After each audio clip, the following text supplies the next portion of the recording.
Okay, hello and welcome to the movie discussion pocket dimension where time does not exist. The only thing that matters is film. There's Jay, and I'm Cole. I like the headband. That's a different one than I've seen before, I think. You have a few different ones? Yeah, that's good. Used to wear headbands in my teens because, well, I mean, just like until recently when I had really long hair, when I played soccer or hockey, I'd wear them to keep the hair out of my eyes. That's probably been the last time. Anyway, we're back on another Thursday, which was not by design, but that's things We happen. got to get our act together. I know things happen as they happen. So, but anyway, Thursdays. All right, we can do it. But this is Waking Life, 2001, and this goes back pretty far. Not this movie exactly specifically, but I can't remember. And I do when I have time or something going on. Sometimes I do go back and watch our older shows and put them on in the background while I do something. Mostly to critique myself because I listen to myself and I'm just like, oh, and I get mad with some of my verbal tics, like where I say in stuff all the time, or sometimes I'll just realize there's something I should have talked about that didn't, and. But anyway, I can't pinpoint it, but I have this memory that like way back in some of our earliest episodes, so like more than 5 years ago, I'm sure we at some point said we should do something by Richard Linklater, who is the director of this film. And I don't know if we meant anything in particular or what, but in any case, we did not get around to it, and here we are all these like years later. So we're doing one, and to me, this seems kind of like the obvious one, but at the same time, there's a bunch of his stuff that I still haven't seen, like especially his recent stuff. Like the most recent movie I've seen by him is all the way through is like A Scanner Darkly. Like I've seen a bit of Boyhood, but not Boyhood. Yeah, I was trying to think of the title of it. It's so. fine. I mean, it's really more of an experiment than anything, It's right? a concept, right? Well, I mean, Yeah. that's kind of what this movie is too. Like he's known for doing some experimental concepts in the world of independent film, particularly American independent film. He's one of the big figures. He'd be up there with somebody like Kevin Smith and Steven Soderbergh. Steven Soderbergh's in this movie, and they all sort of came up together. Kevin Smith said that Linklater's Ladders. I was saying beforehand. I don't know if it's Linklater or Linklater, but anyway, his first film Slackers was sort of what inspired him to make Clerks. So then you can Mm. sort of see a correlation there and some similarities. Yeah, they're all in the same like group there. I don't know what period of film we're calling that now, but the Tarantino, Yeah, like Rodriguez. late '80s, like through the late '90s kind of thing. That kind of generation, I guess. Mm. It's true. Sort of came of age in the '90s, but yeah, he's got a fairly eclectic filmography, I guess is what you'd say. Like his bread and butter is sort of low budget indie type films, but he's done some other stuff. The Like he did the a couple studio comedies, School of Rock, which is like his only really successful film, a I remake of forgot The he did Bad News School of Bears. Rock. I actually like that movie. I do too. I think it's good. I think I think it emphasizes everything that's good about Jack Black. It's not like Jack Hmm. Black's always perfect in everything, but like that's sort of the best Jack Black, and it's also one of the only movies like with a largely like kid cast. Where I genuinely like most of the kids. Like they're not annoying. They're pretty cool. So yeah, I like that movie a lot. Plus, I mean, I think a lot of people can relate to it. Just Jay and I being big music fans and fans of the history of rock and roll and all that stuff that he's really putting out there in that movie. That's stuff that we like and talk about all the time. Anyway, as people who watch the show know we'll often get on discussions about that. So, but and besides that, he did do the adaptation of the Philip K. Dick story, A Scanner Darkly, which also uses the same sort of animation technique in this, the rotoscoping. So sort of two different films that not exactly are animated, but partially animated, what do you want to call it? Um, and really before Sunrise and before Sunset, they technically were indie. I mean, It's three of them, right? The trilogy, the Ethan yeah, Hawke before trilogy. Midnight. I've only ever seen the very first one, but yeah, That's I haven't seen any of those of his. I think I've seen pretty much everything else he's done though, because I am a big fan. He kind yeah, of before Sunrise is specializes in very that. good. high school, coming of age. Like you think of Dazed and Confused, and what's the Yeah. newer one he did with Kurt Russell's kid in it, where they play Oh. baseball, I believe. Everybody Wants Some, I think it is. Yeah, Everybody Wants Some came out in 20. I have no idea what that is. So thank you It's for good. clarifying. It came out in It's 2016, but I don't know anything about it. basically just another Fast Times. It's basically the same thing. Just I think they're in Right. college this time, so it's a little more R rated. Yeah. So like Dazed and Confused, his second movie is sort of what really I think got him noticed and his reputation. And I like sort of the main character. One of the main characters, that's an ensemble film, was kind of our main guy in this. It's interesting to see him a bit older. Because he's the kid with like the long hair who's like younger than Right. everybody, I think, in the first one where they send him in to buy beer. That's that kid, right? That's him. Yeah, yeah, I had to What a look it up, but that's him. He What a also weird name. did some editing on the film as well. Hmm. Or he where the rotoscoping. He Yeah. Okay, helped that's out with some cool. of that. That's pretty Which cool. I'm But gonna yeah, say I'm not a big fan of the rotoscoping. It kind of gives me a headache watching it. yeah, It's yeah. It's um, funny because I remember disliking that years ago, like my first encounter with the movie. Now I don't know. I don't seem to mind it as much because yeah, like the movement. I know what you mean. The movement can get on your nerves, but it doesn't bother me as much as it did initially, like years ago. mhm, So I remember the very first time I tried to watch this movie, I actually like didn't get through it. And it's not because I hated it or anything. I was just sort of like, okay, not in the mood for this type of thing right now. It was kind of that kind of thing. That was yeah. many, many years ago. It was when the movie was quite new. And I did I watch it, can after that and like it, but it's not a super accessible movie. So, yeah. So even if you like it like me, I can understand not really being in the mood for it. I mean, I love new stuff, different things, that's cool. It's just it's a bit much for a feature, Maybe for a short, it would be cool, but it's just a lot, man. It's a lot on my eyes, and I could see this Mhm. being one of those movies where people can't watch it. Like, you get motion sickness really bad or something, like, I know people that couldn't watch, like, found footage movies like Cloverfield and stuff because they got motion sick, Yeah. the Yeah, I jerky could understand movements that, and like I stuff. said. I mean, it's not in every scene, but it is in quite a few scenes. Yeah. That sort of constant waving, moving. And I mean, I get it. Well, The whole thing is dream. It's supposed to it's an evoke. acid trip basically, right? Yeah. Is what we're Yeah. Well, and, I mean, you can decide. One of the things about the I've movie is never like it never really clarifies, right? Although it does really lean hard in the end of the idea because they even openly talk about it, like maybe he's dead. Like they really go hard with yeah, that in like the last 15 minutes. But the movie does not tell you, which I think is good. There's no point. Like I don't need a scene where suddenly the actor wakes up, not in animation, just to make sure we all know. Oh yeah, there it is. He's in reality. He's come out. Like we don't need that. Stay within the dream.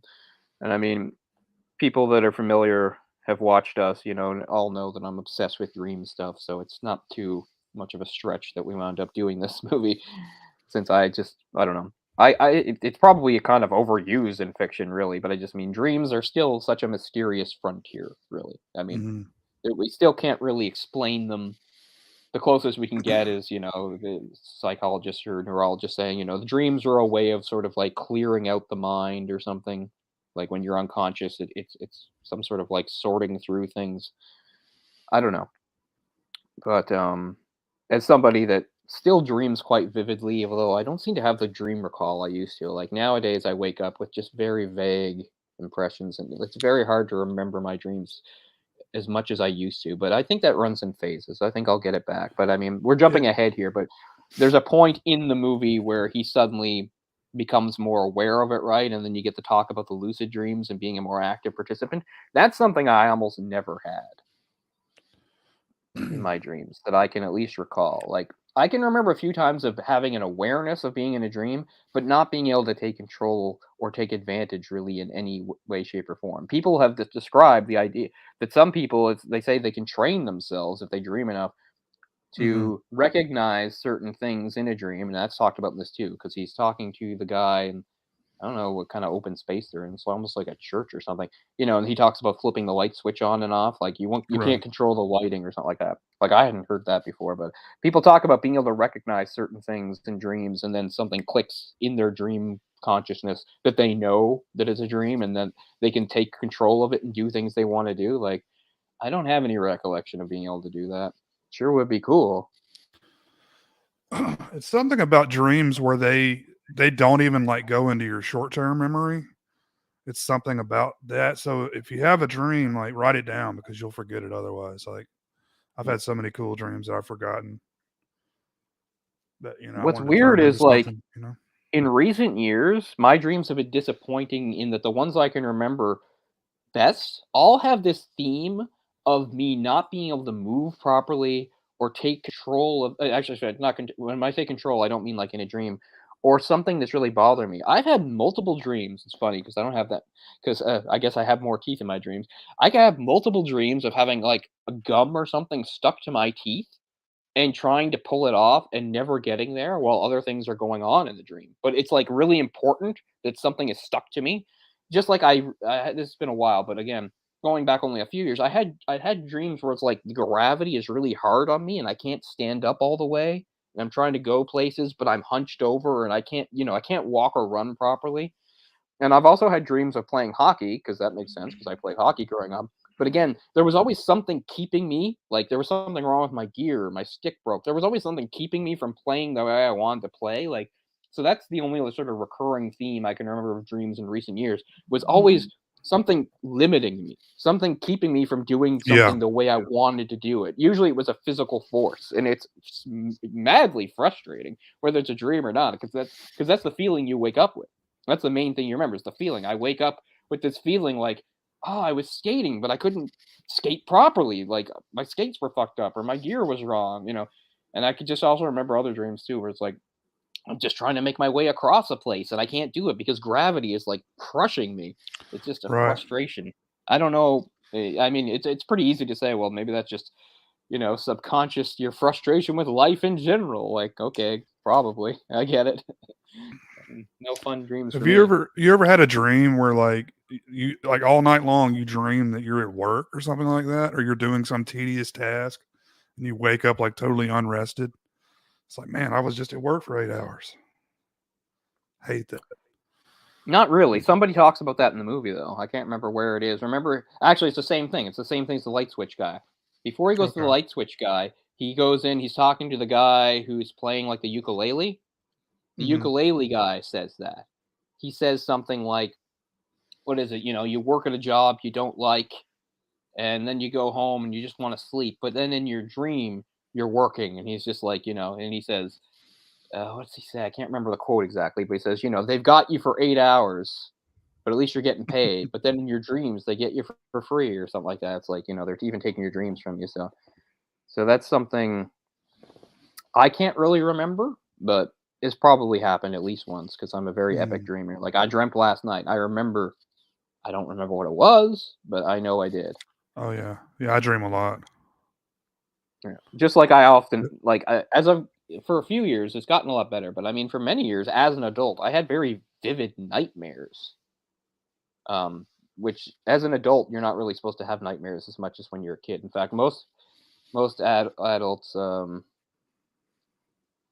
yeah, yeah, what Jake is describing, I've had quite a bit, but I've also had that combined with the frustration thing, because again, it's like I couldn't go the way I wanted to go, or maybe I had a feeling where all I wanted to do was be flat on the ground and stay down, but I couldn't. Like something was always making me Hmm. bounce up.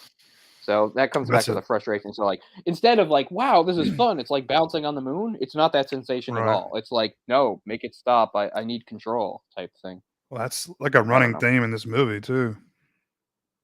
Yeah, like it's bookended, of course, with the whole hanging onto the car thing, right? First is the kid hanging onto the car, and then at the end, spoilers, our character, who's probably was the kid, hangs onto the car, but this time he can't hold on. He goes up into the sky. That's how it ends, with him going up into the sky, completely consumed by the dream world, or I don't know.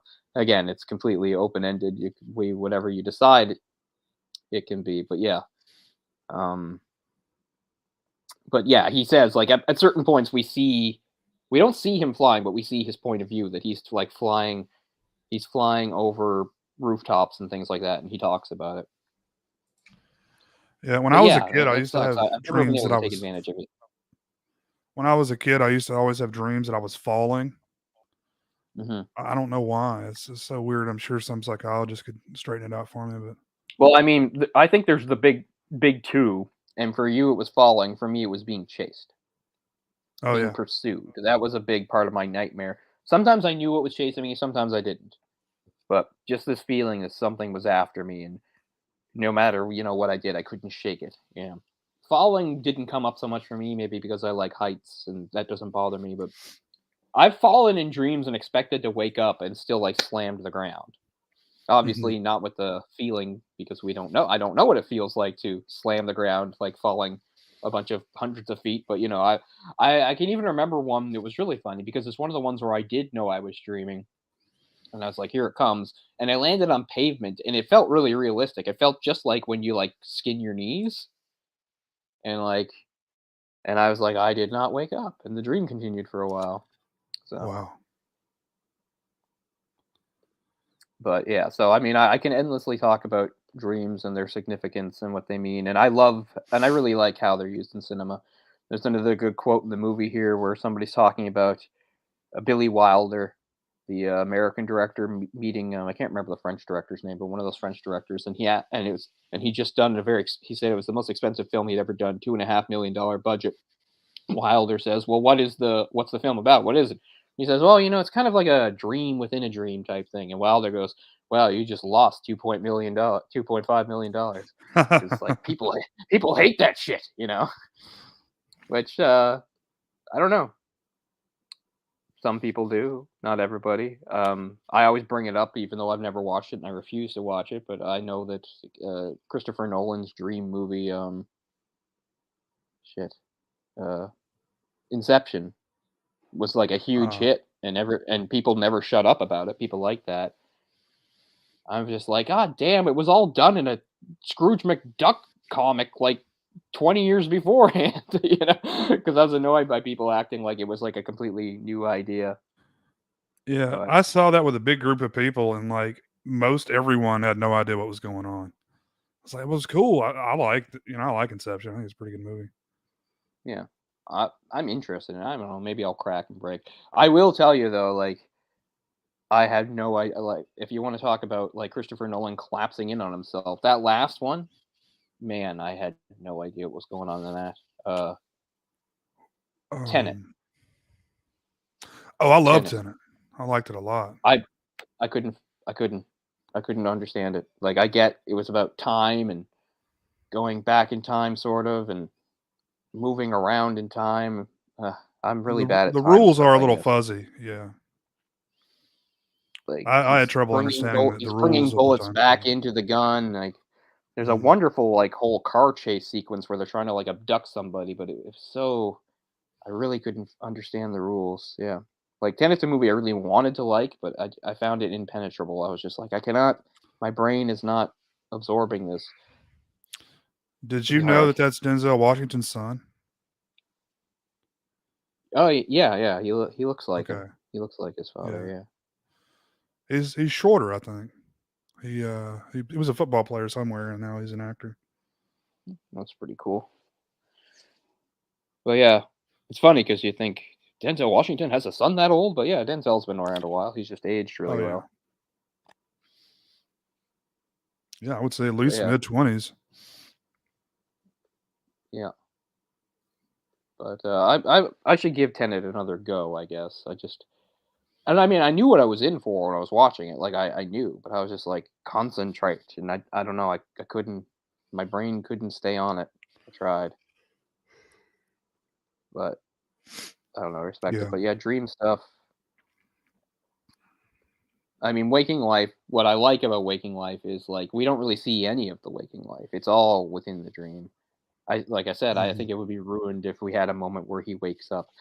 And one of the old things in fiction that I hated so much was like it was all a dream, which usually bothers most audiences and bothers me because usually when that device is used, all they're trying to say is, "Well, what you saw didn't matter," you know? This movie is like Mhm. the inversion of that.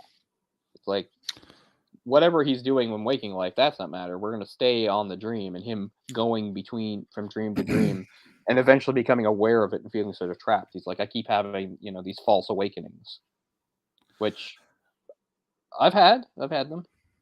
Mhm. Common trope.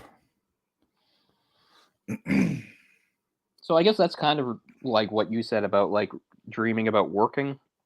Because I guess I can remember having dreams that felt like so ordinary that within the dream I was sure, you know, I'm probably awake because maybe I'm just walking around the apartment or something.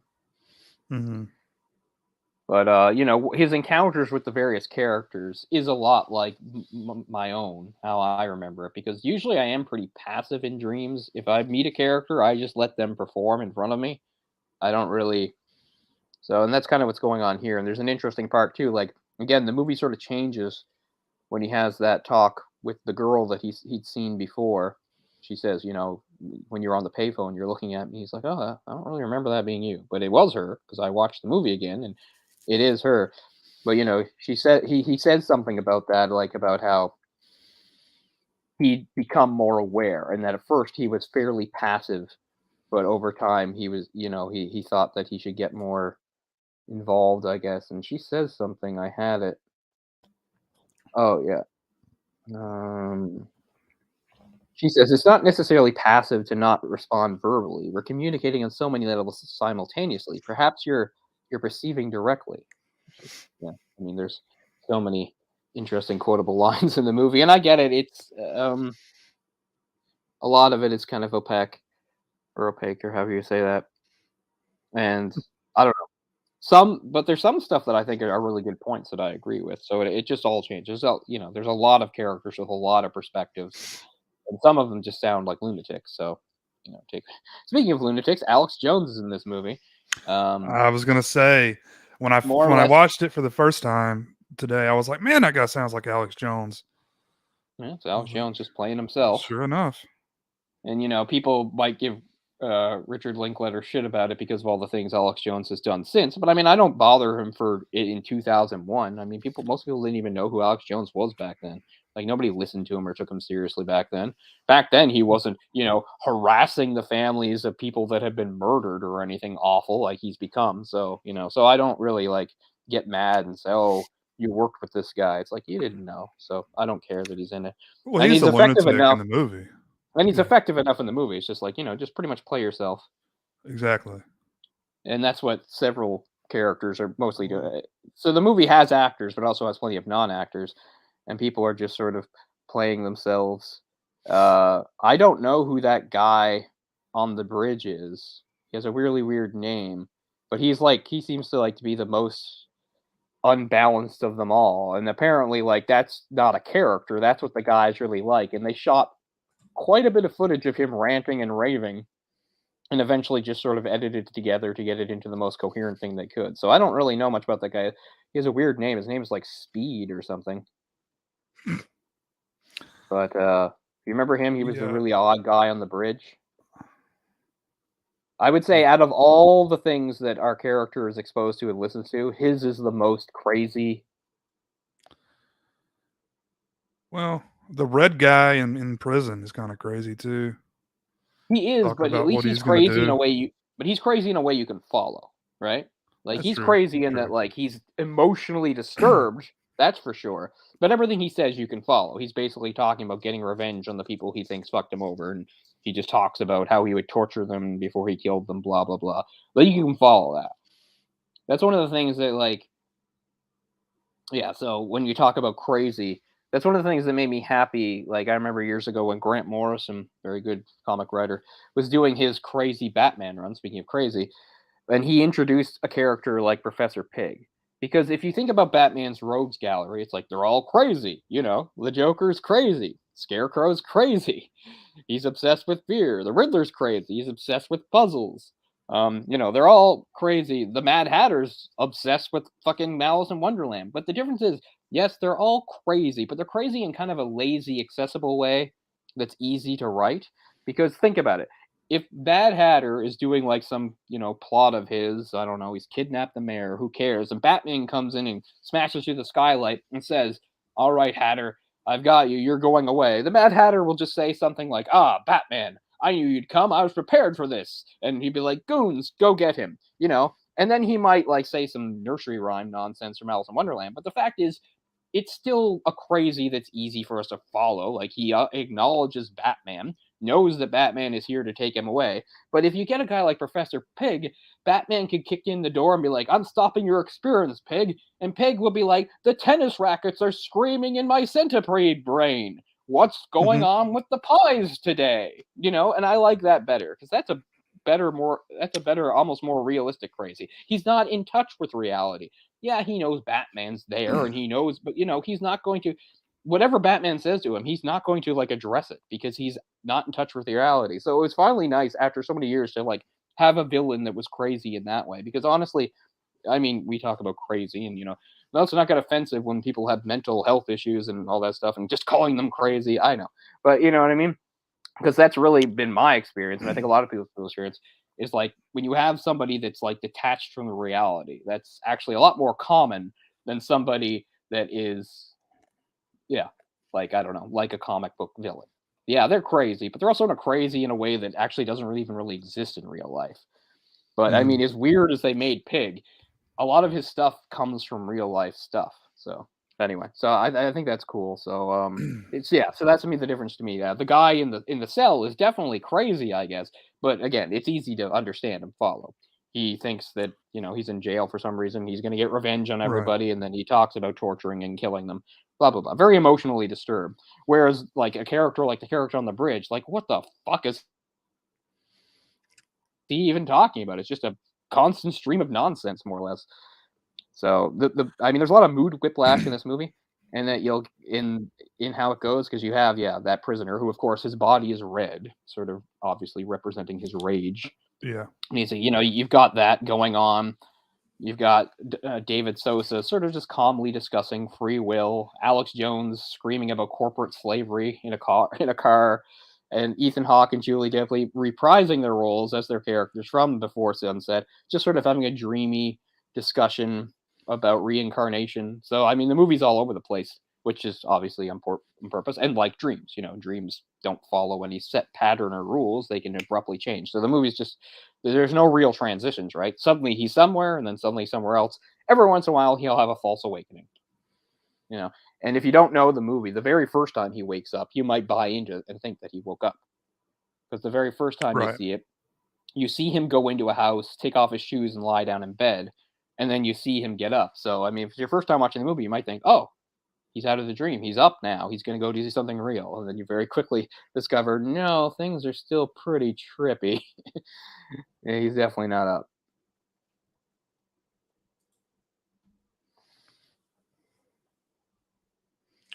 That term Mad Hatter, doesn't that like it was hat makers that was it lead that they were exposed to that made them go crazy? Something that they worked with, some You mean material. mad as a hatter. You mean that term? Right, right. That term Mad Hatter. Um, I think I heard something like that.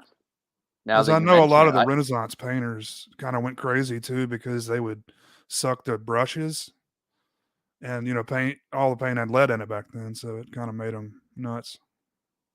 the etymology of the phrase is uncertain, with explanations both connected and unconnected to the trade of hat making. The earliest known appearance of the phrase in print is an 1829 issue of Blackwood's Edinburgh magazine, predating the Hatter from Lewis Carroll's Alice Adventures in Wonderland. So yeah, I mean, people obviously said that before he decided to make a Mad Hatter. Here's what you were talking about: mercury poisoning of hat makers. Mercury. A popular explanation of the phrase suggests it was connected to mercury poisoning or Korsakoff syndrome, experienced by hat makers as a result of the long-term use of mercury products in the hat making trade. In 18th and 19th century England, mercury was used in the production of felt, which was used in the manufacturing of hats common at the time. A late 19th century example of the effect occurred when hatters in Danbury, Connecticut, who developed a condition known locally as the Danbury Shakes. The condition was characterized by slurred speech, tremors, stumbling, and in extreme cases, hallucinations. So, yeah. So you were or at least partially right, or at least that's what some people believe. You know, Yeah, mad as a hatter. Jeremy Piven got mercury poisoning from eating too much sushi. Wow, I mean, I think he was that eating it like seems every day, odd. you know, like a lot. Yeah. Probably tuna, I would imagine. It's Hmm. kind of crazy that how that works. Yeah, mercury finds its way into more things than you'd think. It's kind of disturbing, really.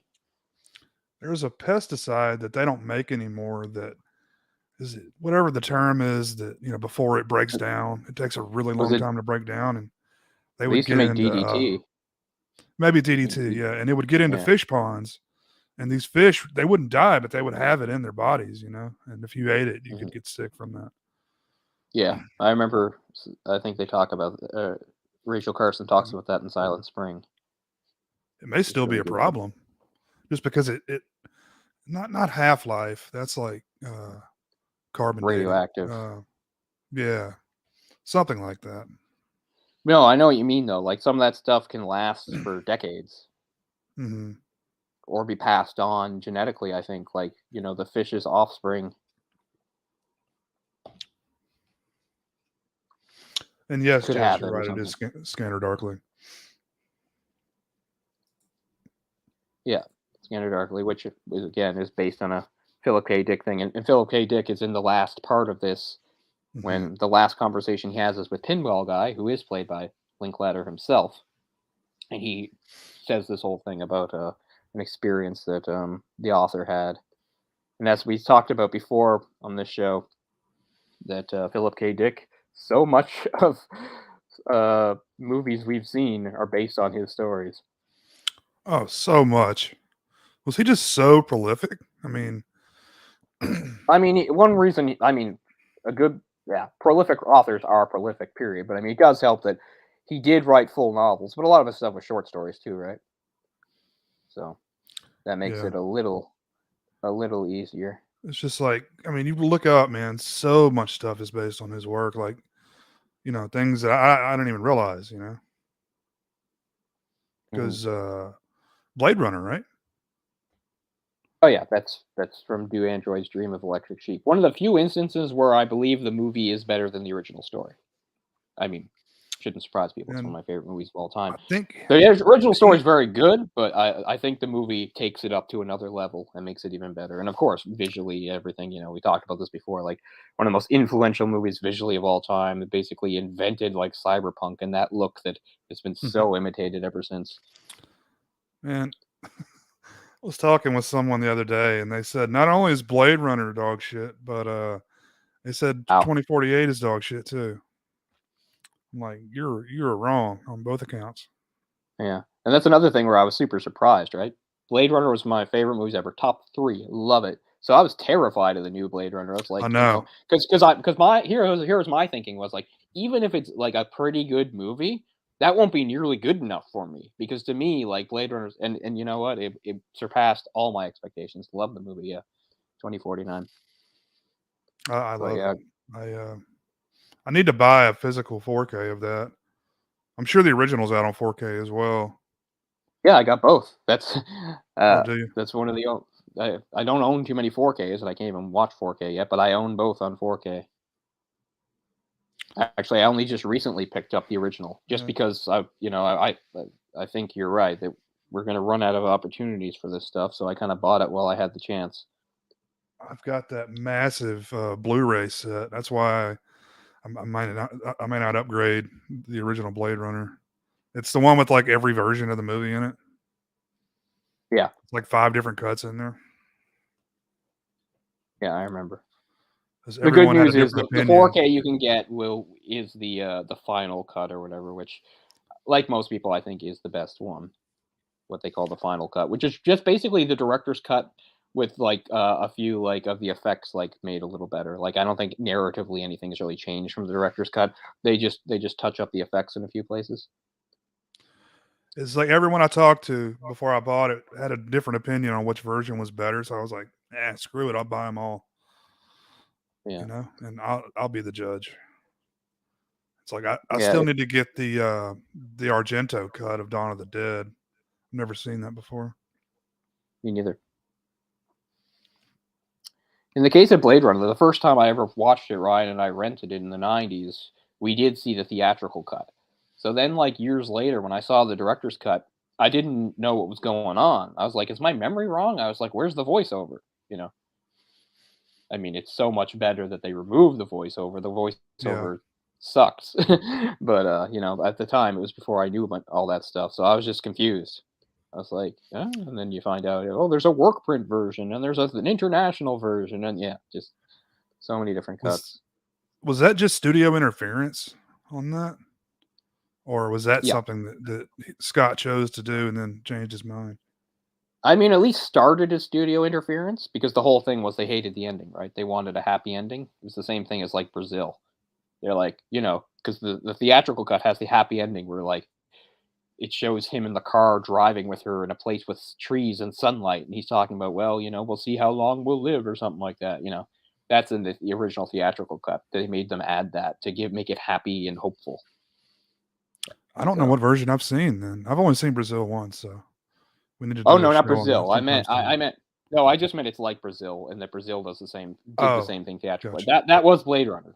In the theatrical cut of Blade Runner, after he comes back to the apartment and finds little unicorn and Gaff says that thing, they add an extra scene where it just again with a voiceover, him saying like, I don't know how long she has to live, but blah blah blah. And it's him in a car, and it looks completely different from the rest of the movie because it's bright sunlight and there's trees, and that's in the theatrical. But in the case of Brazil, well, in Brazil, the intended ending is like he wakes up from the dream and he's still in a chair being tortured.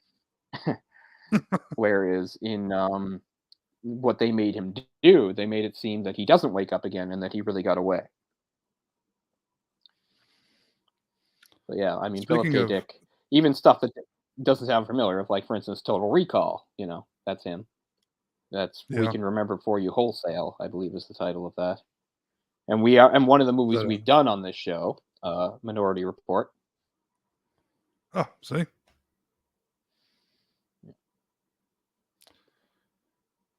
And a lot of his stuff has been adapted but changed like a lot. Like I watched not the whole thing, but I watched a few episodes of the show adaptation of The Man in the High Castle. They basically take the basic concept of that, which is alternate history. This is what, if Japan and Germany won World War II. And then they throw everything else out and just do what they want. But yeah. Even a more recent movie like The Adjustment Bureau is based on his work. I don't know if it's the same title or not. It's usually not. We brought that up, I remember a long time ago, because we'd done Dark City, and we were talking about what goes on in Dark City, and I said the Adjustment Bureau seemed to have kind of a similar plot to Dark City, in that our like main character finds out there's like these weird people that are like controlling the world around him. I've never actually seen the Adjustment Bureau, but I know sort of what's going on in it. Matt Damon's running around and he's obsessed with some woman. But yeah, there's this whole thing that like there's like some shadowy force or group that's kind of controlling reality. I don't know.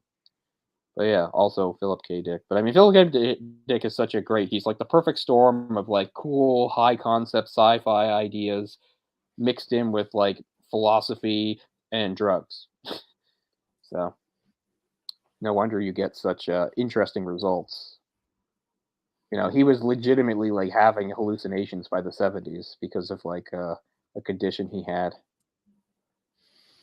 really, He was kind of losing it. I feel bad because yeah, like he's another one of those really great talents and great authors who's so revered now, but like the last few years of his life are just like sad and terrible. He was happy about the Blade Runner yeah. movie and he died before they finished it.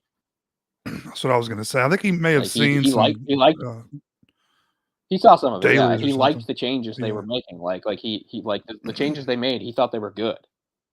So it wasn't like he was pissed off about things getting changed. But I mean, that's a whole thing we won't talk about here. But yeah, I've got a book on Blade Runner that tells you fucking everything, called Future Noir, and that movie had quite a few scripts. before we got through it with various different people working on it. But as we say, that's a whole thing.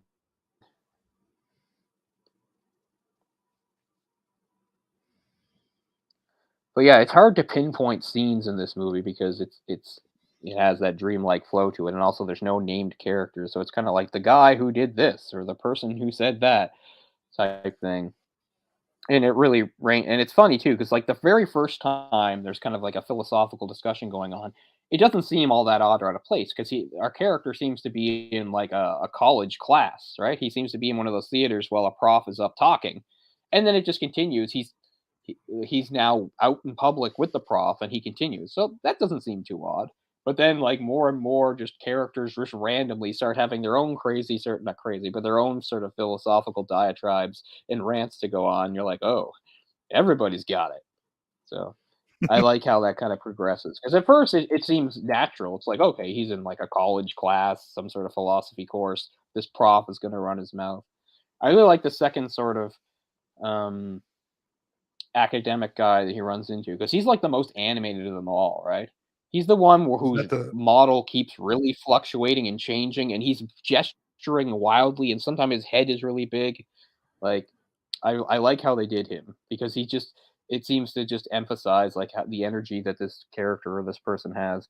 Because you notice, like the movie is rotoscoping animation, but it's not always the same. It changes from scene to scene. Sometimes it seems like very limited because like you can almost see just the ordinary actors, the real world actors with just sort of a thin layer. Other times they're buried under a much more detailed animated character, which I like. Again, it's the whole point is it's supposed to fluctuate and change depending upon where you are.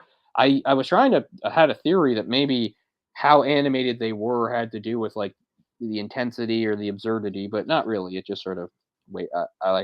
I was trying to find a pattern in there, but I don't think there's actually a pattern. yeah, this The is the second time I first watched it, movie with the digital rotoscoping, right? yeah, I'm trying to remember And they used Max for it. mhm, Final It was Cut or something like what's it that. called? The film was mostly produced using Rotoshop, a rotoscoping program that creates blends between keyframe vector shapes, which also uses virtual layers. Wow, that was the word I was trying to use before, layers. Designed specifically for the production by Bob Sabiston. Linklater used this animation method again for Scanner Darkly. But yeah. Yeah, Scanner Darkly is a lot more straightforward. I think it doesn't do the morphing and just the Right. trippy No, stuff. it just takes one style and sticks with it. Whereas this Hmm. movie, the point is to change depending upon the scene. And of course, as we said, like this movie's a lot less accessible to certain people because certain people want a narrative that you can grab onto and follow. This movie's not a narrative. It's not telling a story. This movie is sort of like just a Oh, collage of ideas and feelings. And as you said, maybe it would have been better if it was a little shorter. Would have worked better. I'm okay with it because I like the film, but I do understand that perspective where it's just like, okay, we've had one. Even though I think all the characters do stand out from each other, parts of it can feel a little repetitive. Like I'd agree to that.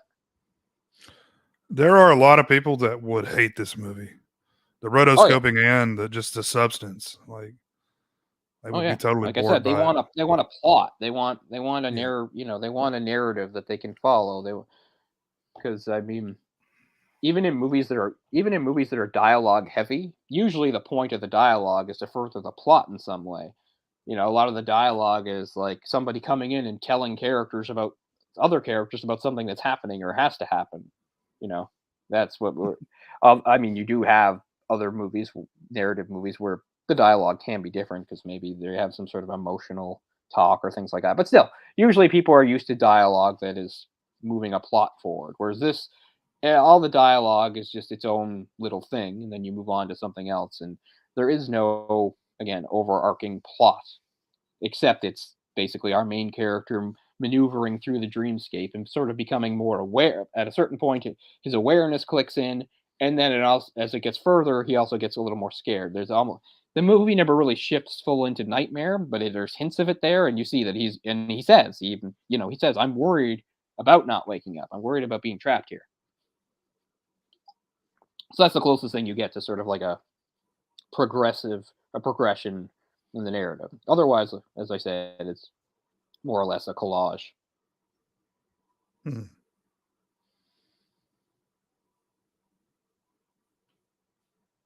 But yeah, I remember reading um, on the Wikipedia article one of the critics that didn't like it that said it was like just a bunch of like banal navel gazing, which is fair. It's something I understand, but as I said, I not every one of the characters says stuff I find interesting, but a lot do, and some even make points that I agree with. So it's not like the idea of the movie was let's be as pretentious as possible and just pile Uh-huh. on a bunch of junk because I think there's stuff of substance in there. Although certain people are not going to clue into it. But I mean, so much of this movie's familiar to my own experience. My first 2 years of college was a lot of this stuff. Just staying up late talking philosophy and stuff. Yeah, being out in the Yeah. quad, sitting under a tree in a circle of Mhm. people. We're talking about and we're talking about free will, and we're talking about God and things like that. I mean, What if there's a it's all a lot, and simulation? they make a lot of references to various, not just Philip K. Dick, but various philosophers and things like that. They even make some references that I don't know. I had to look up a few, but I mean, a lot of them were familiar. That guy I was talking about, the very first college prof or whatever who's talking, he mentions Sartre. He calls him Sartre, which is fucking wrong. It's Sartre. But anyway, he talks about him. One that I didn't notice the first time, but I thought was interesting is there's a part where I think he's in it, and it's supposed to be because it's the most self-referential one because it's actually a little less philosophical because it's more about film. Because you have a filmmaker talking to a poet, I mean, in real life, that's who they are, about film, and our character is watching it as if it's a movie, right? Remember, he's in the movie theater watching them talk, and the Mhm. guy mentions Andre Bazin, who was a name I was like, "What? Who the hell is that?" And I looked it up. He was a French film critic, and people that remember us talking about the French New Wave, like when we did what did we do? We did Breathless, and even a couple other movies. I think way back when we did the New Hollywood era, I mentioned sort of the first sort of serious um, magazine dedicated to film and cinema was Cahiers du Cinema, the French magazine in the 40s and 50s, and he was one of the prominent critics for them. Anyway, what they're talking about there is like sort of like the main thing he believed in. He had this whole thing that the most important function of cinema is sort of like realism, and so everything was supposed to be kind of be about like an objective reality. Like he didn't like sort of fanciful stuff, and they talk about that a little bit. This idea of something like what God being in every moment or something. It is pretty crazy. Stop saying crazy, but it is pretty intense. It's something like that. He's talking about like God being in every shot, in every frame, or something like that. It's Well, hard and to how do remember. you And then have they have free that whole will if thing God about trying to have a knows yeah. everything you're gonna do? Well, that's a different one, but that's also true too, because Oh, okay. yeah, Sorry. because this isn't the free will one. It's easy to mix them up, obviously. No, this one is where he's talking about having the holy moment, and they both just stare at each other for a while, and then they eventually turn Oh, into yeah. clouds. Oh yeah, people. Oh Yeah. yeah, people. It's that kind of movie. But I mean, I really enjoy that scene, and also it reminded me of Andra Bazin, who was again a name I kind of knew, but I couldn't. I was like, who the fuck is that? So I looked it up. But yeah, he was only 40 when he died. He died of leukemia. But he would have been a contemporary of people like the French New Wave people, or somebody like before that, like Renoir Mhm. and those types. Because a lot of those guys in the French, this guy actually, maybe if he'd lived longer, he might have made films of his own. Because as we talked about then, in a lot of the Cahiers de Cinemas guys, they started out as film critics and then moved on to making films themselves, such as the case with the guy that did Breathless,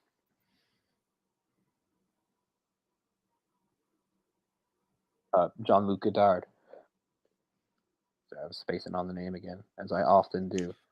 But yeah, I'm trying to find the quote where they say something about that, about God being in every shot or every frame or something like that. It's the one where they're actually talking about. Damn it! I have a Speaking few of of the film quotes here, critics, but yeah, dismiss in a Jonathan Ross review as young people indulging themselves. you could say that, but I mean, there's older people in this too. I know it was, the movie was by Linklater, who was a young person when he made it, like more or less young. So I get that. I mean, sure, but there are older characters in here too, and I think they're less Most of them aren't characters. A lot of them are just people really being more or less themselves. I think on there. He would have been 41 when he made this. Yeah, so youngish. I wouldn't. Okay, that's young. Good. That makes me feel better. I mean, youngish, maybe at least for a director. Maybe. Yeah. I don't know.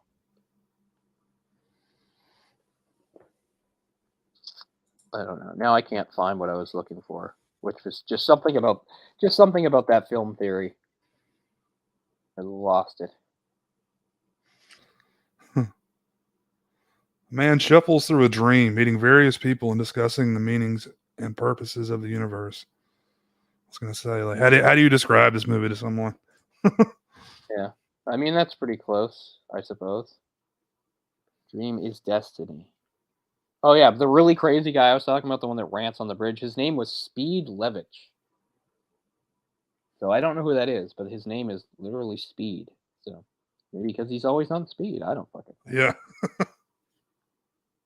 Because he was like, some of the characters, of course, some of the stuff they say gets pretty heavy, and some of it really, I do think the point is it doesn't really have a point. It's just sort of a bunch of buzzwords and concepts on top of each other that don't mean anything. It's an interesting mix because there is some of that stuff that seems that way, but does really have a point. Or maybe I'm just not smart enough, and some of the stuff I'm saying is incoherent. Actually, does actually have a point or a purpose that I'm not picking up on. I don't know. I mean, it really goes through a wide variety there. One that's kind of too short. That's the one thing I'd change is like sometimes some of the characters I don't find as interesting, their parts are too long, and some of the people who I find more interesting, their parts are too short. One guy I find really Yeah. interesting, it looks like he's walking on a roof with him, and he's got a really monotone voice, and it's kind of implied that he's perhaps an alien who has come to Earth, taken human form, and now he's leaving again. I really like that bit, but it's short. It's like probably less than 2 minutes long. That guy does a really great creepy monotone too. I remember where I came from and how I became a human, why I hung around, and now my final departure is scheduled. Of course, I should be reading it the way he says it. I remember where I came from, and I can't do it that way. This way out, escaping velocity, not just eternity, but infinity. It's like, what's the difference between eternity and infinity? They sound like the same thing to me. Good question. I guess you could say eternity is just time, whereas infinity might, I don't know, perhaps take space into account. I don't know. You can apply infinity to everything. An infinite amount of cats, an infinite amount of time, an infinite amount of mind screws. Because this mind screw is really what's going on in this movie. That Speed guy was also in School of Rock. Oh, yeah, that's another thing. So yeah, he reuses people, of course. So besides our guy from, there's at least a couple other people that were in Dazed and Confused or in this. One of the female characters, I'm not sure it was played the mom of our main guy in that, but I'm not sure which one that was because I haven't seen that movie in a long time. Also, He likes to reuse characters. yeah, and speaking of Kevin actors, Smith, I should like, say. yeah, he does reuse characters in this movie though, right? Because he uses the two from Before Sunset, Ethan Hawke and Julie. But yeah, speaking of Kevin Smith, like Kevin Smith also used some people from Dazed and Confused, which is interesting. Ben Affleck, and I never remember her name, but the actress with sort of the highish voice. She's kind of the main. She's not really an important character in most movies, except Chasing Amy. She's sort of the main female in Chasing Amy, but she has a Didn't he smaller date part in her? Like Mallrats. Joey Yeah, I think Lawrence so. something? Or Yeah, Joey something? yeah. Anyway, she was also in um, Dazed and Confused. So it's interesting. Like Dazed and Confused is also remembered too, because like back then, people like Ben Affleck and uh, McConaughey, they weren't stars then; they were just young, and of Right. course, they both go on to be sort of big A-list leading men types. So definitely another reason why people remember the movie. Yeah, But I mean, beyond that, I think it still holds up. It's a good movie. it is. It's such a different time than where we are now, you know? Like imagine if they were It's spanking funny kids because in I high school. can watch that movie. I can watch that movie now, which of course is about teenagers in the '70s, right? And just feel nostalgic for like 1993 when it came out. Yeah. Even Yeah. it's set in the '70s, but it came out in the '90s, so I kind of had that vibe. I mean, isn't that movie basically the template for that '70s show, which came out like 4 years later? Like that is a good idea. Let's just make a whole show about it. Yeah, it's like what Again, I every bet you 30 years you relive, you know, like it comes back it's into really every fashion 20 or years. whatever. It's really every Is 20 it years, 20? I think, where like a generation grows up and becomes because yeah, nobody's nostalgic about 10 years ago. It's always 20. That's what I mean. We've now Is come into a weird thing for people our age because now we're going to see people slightly younger than us talking about how good the 2000s were. You know? yeah. It was 90s. I think it's 2000s now. Yeah. So it was '90s, but now we're into the 2020s, right? So Like it's going to be 2000s. And since I'm a little bit younger, I straddle that so that early 2000s, okay, kind of, yeah, kind of, I was still pretty young. Yes, Joey Lauren Adams. Yeah, just makes you think of Joey Lawrence. yeah. Like that's so odd to think like the 60s and the 90s were 30 years apart. Like we're 30 years away from the 90s now. Like Yeah, it's it hurts just such a because jump between.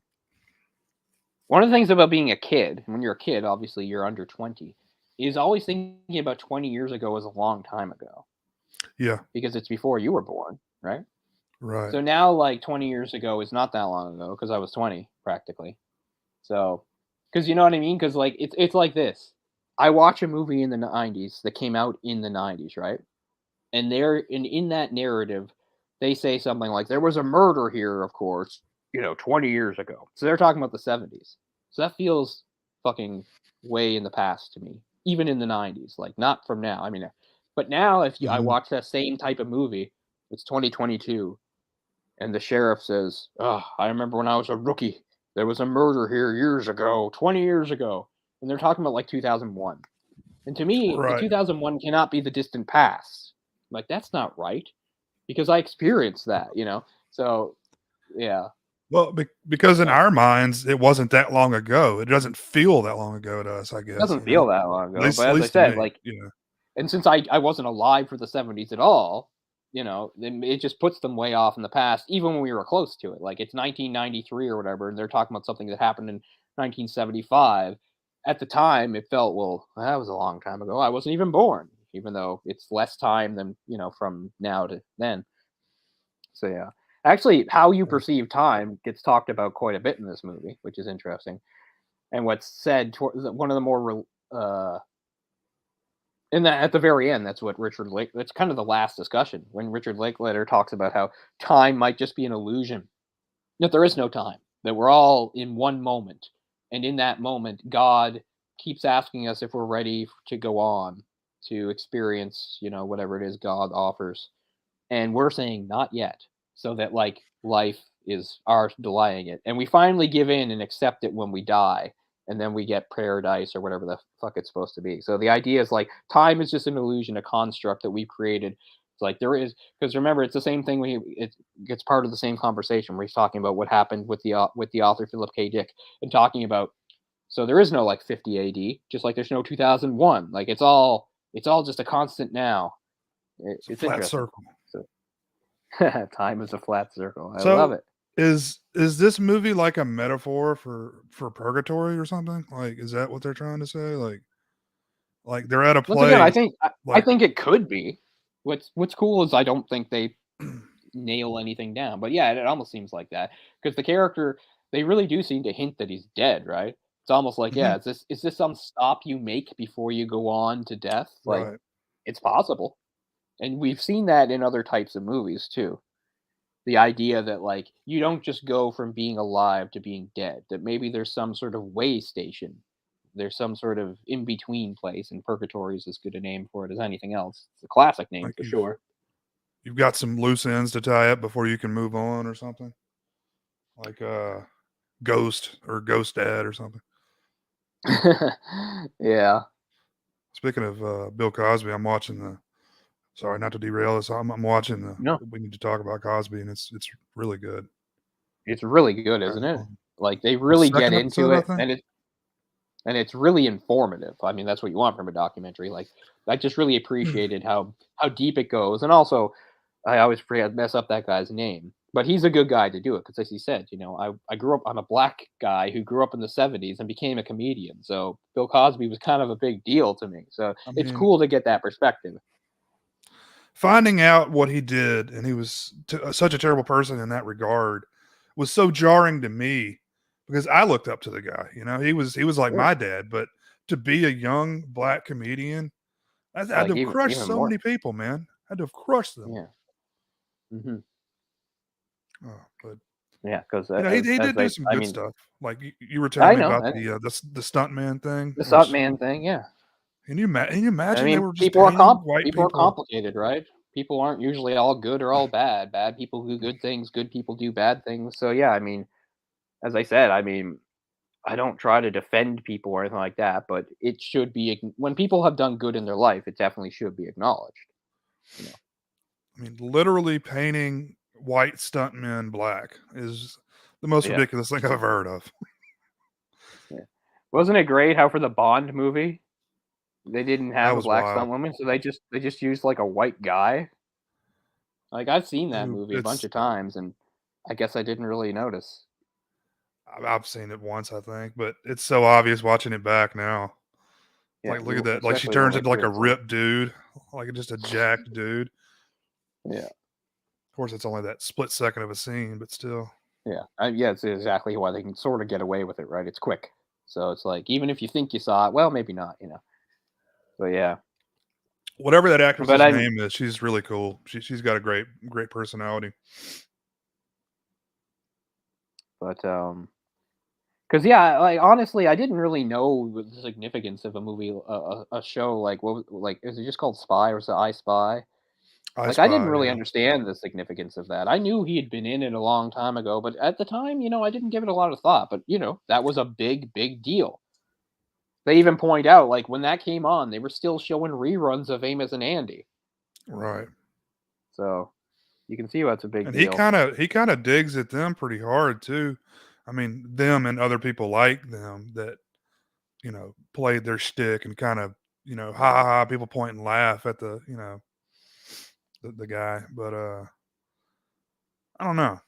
I really that was really crushing when I found all this stuff out because at first you'd heard about it for years, right? And it was speculation. Did it really That's right. happen? Yeah. And then you get confirmation, which I don't know, man. The one woman that really goes into detail in the first episode, I think it is, um, her story changes when she tells it again. They show replays of her telling it on like Larry King or Ellen or some talk show, and it's a different story than she told for the documentary. So I don't know, man. I mean, you're on like Quaaludes or whatever he was giving them. Like, I mean, how accurate is your memory going to be? I mean, I understand waking up disheveled in the bed naked, of course something happened, but Yeah. I don't know if she's going to have such, vivid memories when she was all fucked up. Yeah. I don't know. I've never done I Quaaludes, mean, so I one of don't know. them one of them says something like that because she says, "I only had, like, 2 memories before it all went out." Mhm. She said something like I can't even remember what the first one was, but the second one was, like, "I didn't expect his skin to be so soft." Oh But, wow. yeah, she says, "I got 2 memories, and then, like, the rest goes." You know, she says something like, "We were in the bed It's together all of a sudden, I didn't know what was happening." She says, "I had, like, 2 more, like, clear thoughts in my head." I can't remember what the first one was, and the second was, "Oh, I didn't expect the skin to be so soft when he touched me."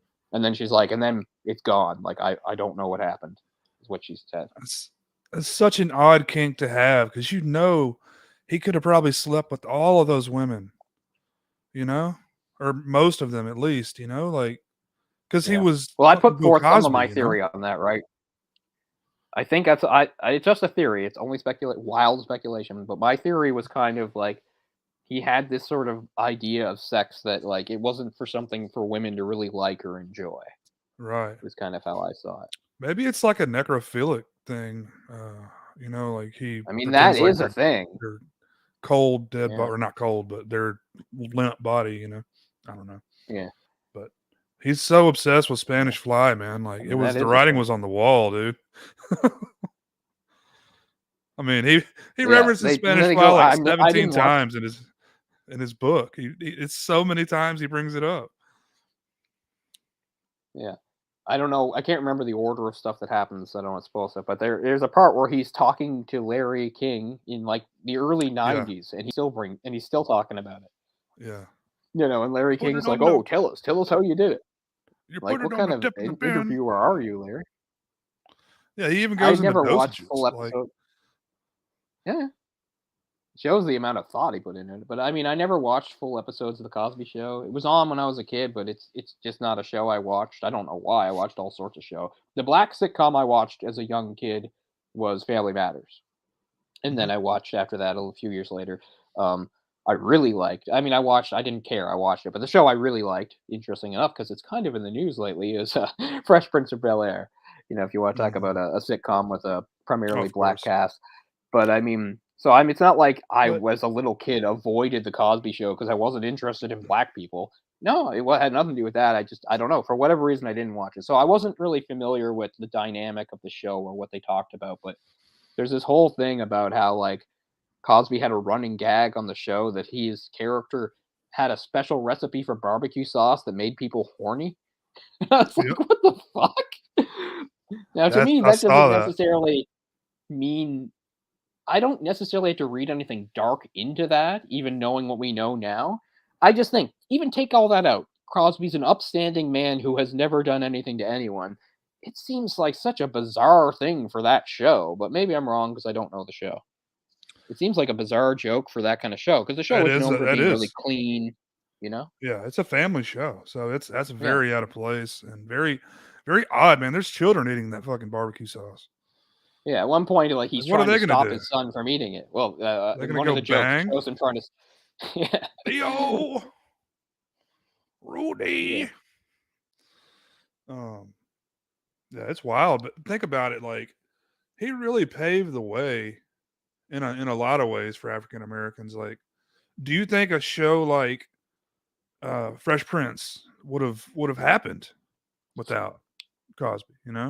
Or at least No, as because I early mean, as it did. especially not Fresh Prince, because the idea of the Cosby Show at the time was, okay, we've shown black characters and black families and things on sitcoms, but they were always, like, struggling, which was true to life and stuff. But they were like, it's time to show, like, sort of a well-to-do black family, because even though Exactly. even in the '80s there weren't a lot of them, but they did exist. You Yeah, know, this wasn't the Norman Lear, the Jeffersons, or Good Times, or whatever the other ones he did. Where it was like middle class African Americans. This is affluent. They're both extremely successful, and they're very, very educated, and it's something that hadn't been done before. I don't think at that point. yeah. So, and I mean, that lays the foundation for something like Fresh Prince of Bel Air, because the idea is sort of combining those worlds. We have, like, a kid that grew up in the rough hood, but he goes and he's got rich, very rich, well-to-do relatives down in Bel Air, and it's about combining those worlds. So, yeah, I think that's built directly on a foundation that the Cosby Show laid down. But yeah, Jake, I read that just like 2 days ago. I hadn't heard that. Sucks too, That's because we were. unfortunate. I mean, I still want us to do one of his movies because we were talking about Japanese filmmakers recently, of course, when we did a couple Japanese films back to back, and saying there were certain other directors we want to get to. He was one of them. So, um, I don't know what's true or anything at this point. I don't know. It is disappointing if it's true, but I mean, we don't let that Oh, affect how we do shows. Of course, we'll still do a movie. Do a why Polanski don't you movie play in on here. I don't Hell? give Would a be a good fuck. one. You know. Why don't you play in Hell? Or of course, what was the suicide one? Suicide Club. Yeah. I like that one. You know, But it's yeah, just the the documentary is really good. Yeah, it's 4 episodes. I watched like every episode at least twice. I think a couple episodes I watched 3 times. Like I found it really interesting. So you'll like it. It doesn't drop in quality. It stays good the whole time. All four do episodes are very interesting and good. do they ever have any of the co-stars from Cosby Show on there? No co-stars, but some people that were at least were around. Wow. Because it's Basically, there's all one like, woman on there who's like this tall, beautiful model who did a guest spot on there. She comes on, talks about an experience she had with him. Actually, like nothing actually happened because more or less she kept it from happening. But it was one of those things where it was like kind of like alarm things because he was like it's isolating her, so he'd get to be with her alone and things like that, and more or less saying like I can do, dangling that carrot. Right? Like, I could open doors for you in this business, blah blah blah. You know who I am. And he got really mad apparently because she said like something like, because of the age gap and everything, she said like how she thought of him as Dr. Huxtable or whatever like that. He's like, don't say that to me. It made him really mad, even though it's that's the that image you ongoing project. that ongoing discussion of, can you separate the art from the artist? And I really Yeah. think you have to because, You have I to really because a lot of shitty people have made important good art, and we can't yeah. just flush it down the toilet. Well, it's like, that documentary that the one woman was making about black stuntmen. And Yeah. they edited all of his footage out, and I'm like, I mean, can you really do that? He's the guy responsible for it, though. Like, Yeah. I No, don't you know. shouldn't do that. You No, shouldn't do I that. don't. I just, I think people kind of do a knee jerk sometimes on stuff like that, and like, it's Yeah. canceled forever. Like, Victor Salva. I'm never gonna watch another Victor Salva movie. I might. Right. I mean, with somebody like Victor Salva, I don't give a damn about his movies in the first place, so I'm not gonna care. Sure, yeah, he's an easier one to dismiss. Yeah. Oh yeah, Well, you're right. I But once love you get Strange into Circus. somebody that has made really good stuff, yeah, that was the one I was thinking that I have to watch because you told me it was really good. Yeah. Man, see, it's like we can't because you'll be, you're really going to limit yourself to what you can watch. You're like, okay, now what is this guy's personal life like? You Yeah. know, oh, And you do he, sort of wonder where it ends too, right? Like, I mean, it's one thing with like a director or writer, but I don't know. What if like one of the important actors in it, did like because that's the other, well, especially when you're talking about movies and TV shows. It's one thing for like an author who wrote books or something, and they're some piece of shit. It's like, well, maybe don't buy their books. But I mean, yeah, movies and TV shows are big collaborations involving tons of people. right, So I don't think it's right, even if like a director turns out to be some terrible criminal, to just like banish their movie from history because a lot of good, decent people worked hard on that fucking thing. You exactly. know? I was going to say, I was talking with someone recently and they brought that up. Like, one person doesn't make a movie. You've got a whole crew that, Hmm. put their hearts into that project. And I think just dismissing it all because the director's a piece of shit really is discrediting them. It's not fair Right. to They're them. not a bunch of co-conspirators. They're Right. not in there. They didn't know what he did or didn't do or anything like that, and they're not condoning it. They're ordinary people working a job. So How is yeah, Brian so that's Singer why I still think. around? Holy shit! Yeah, I can't. Yeah, I found a really long article about his stuff, and man, it was so much worse than I'd heard. Like I'd heard some of the stuff, and I'd read some short articles, but this was a long, detailed article with stuff, and I was like, oh my god, it's such an awful pattern. And again, Say I Ben don't want to make myself sound really naive, like it's only sexual assault, because obviously that's a big deal. Of course it is, but just like the effect it had on like Brian Singer had on some of these guys, like just how their lives just went completely off the rails after he had his way with them. And by had his way with him, I don't just mean like maybe sexual stuff. I mean like the weird games of control and power he did on them, and then just discarded them like they were garbage. So Jesus. Well, and that's going to scar them for the rest of their life too. Oh yeah, a couple of them Um, became like drug addicts and lost everything. Yeah, so that's why, yeah, if people don't really understand the damage this kind of stuff can do, it can really get up there. It all depends. Sometimes on the circumstance, sometimes on the person. Sometimes it can be pretty bad, but you can recover from it and move on. And sometimes it can be devastating. I mean, I think what it boils down to is Hollywood is just a cesspool of garbage people. Yeah. I mean, it's garbage people with, power and influence, right? And they Right. use it. Yeah. So, and it's hard. And people say we need to change that. We do, but it is a very difficult type of system to change. Yeah.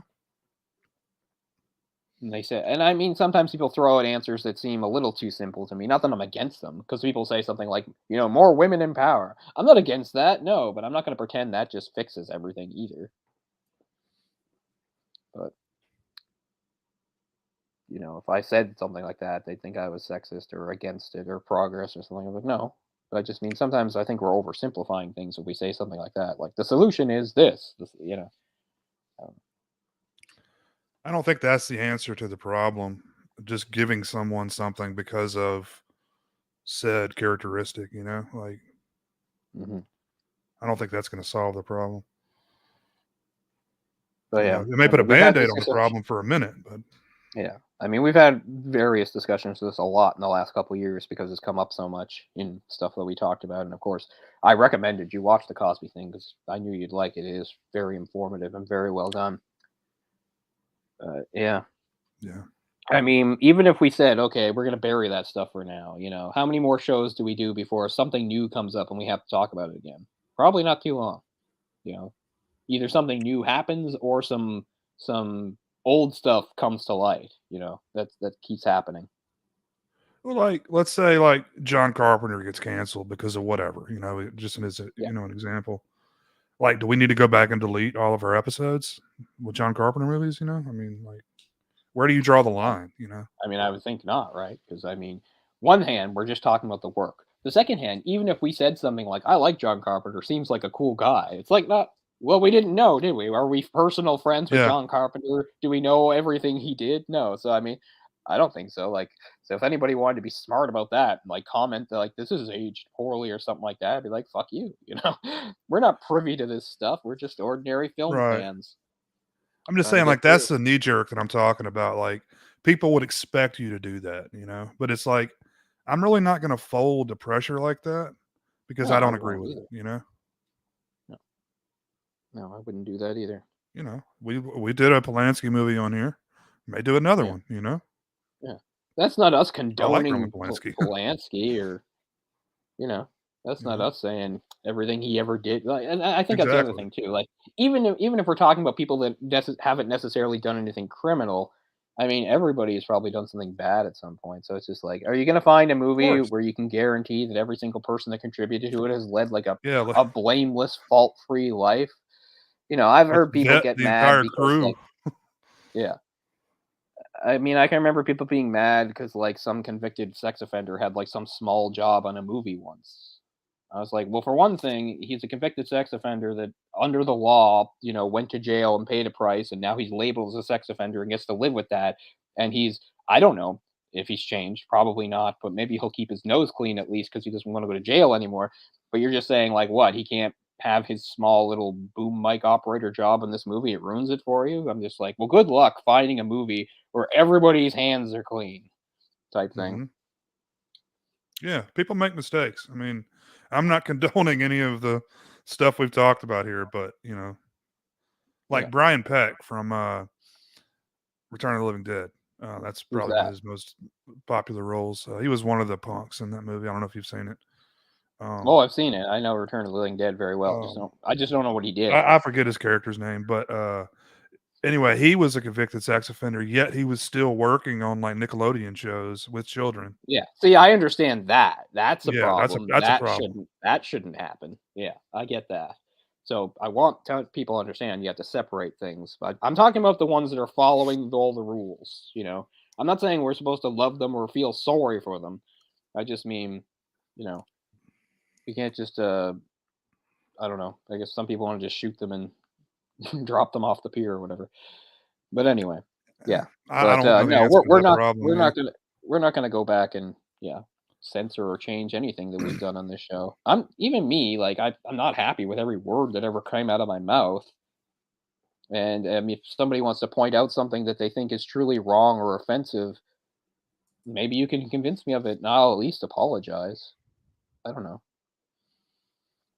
But I mean, I stand by our shows. Hmm. Yeah, it's a touchy subject, and we tend to do that on here a lot. So we went hard on the last show on some topic. I forgot what it was. Yeah, Oh, it was there is. the voice actor thing. Oh, yeah, right, about voice actors, Yeah, whether or not they should voice characters of different races and blah blah blah. And I mean, yeah, I took a pretty hard stance on that, and I can understand that some people aren't going to agree with it. But I don't know. As I said, I'm trying to do it from the best of intentions and the best. I'm not trying to be a white person with blinders on that goes, "What's wrong with this? What's wrong with that?" Like, I really don't want to be that type of person. You know, just like it's yeah. difficult. We're not going to go to thing where I talk about. I get disappointed in sometimes in comics when they replace a character with a new one, basically because they want to have them of a different race or gender or something like that. Like, I'm not mad about that. I'm not even mad. I just feel like you should make new characters. I don't think people should be I like, it's agree. about time there's a black Spider-Man. It's about time there's a black Batman. Because to be no, because that's just a specific character.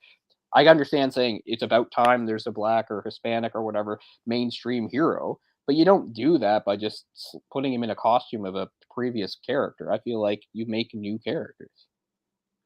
Like Luke Cage is a Hmm. great black character, and he's his own guy. He's not the third Luke Cage, stuff like that. So that's my rant for that. That I will shut up about now. But I just mean, I don't know. You always have that thing. I mean, and I'm always worried about the way it comes out Hmm. because I don't want to be again. I don't want to be the clueless white guy.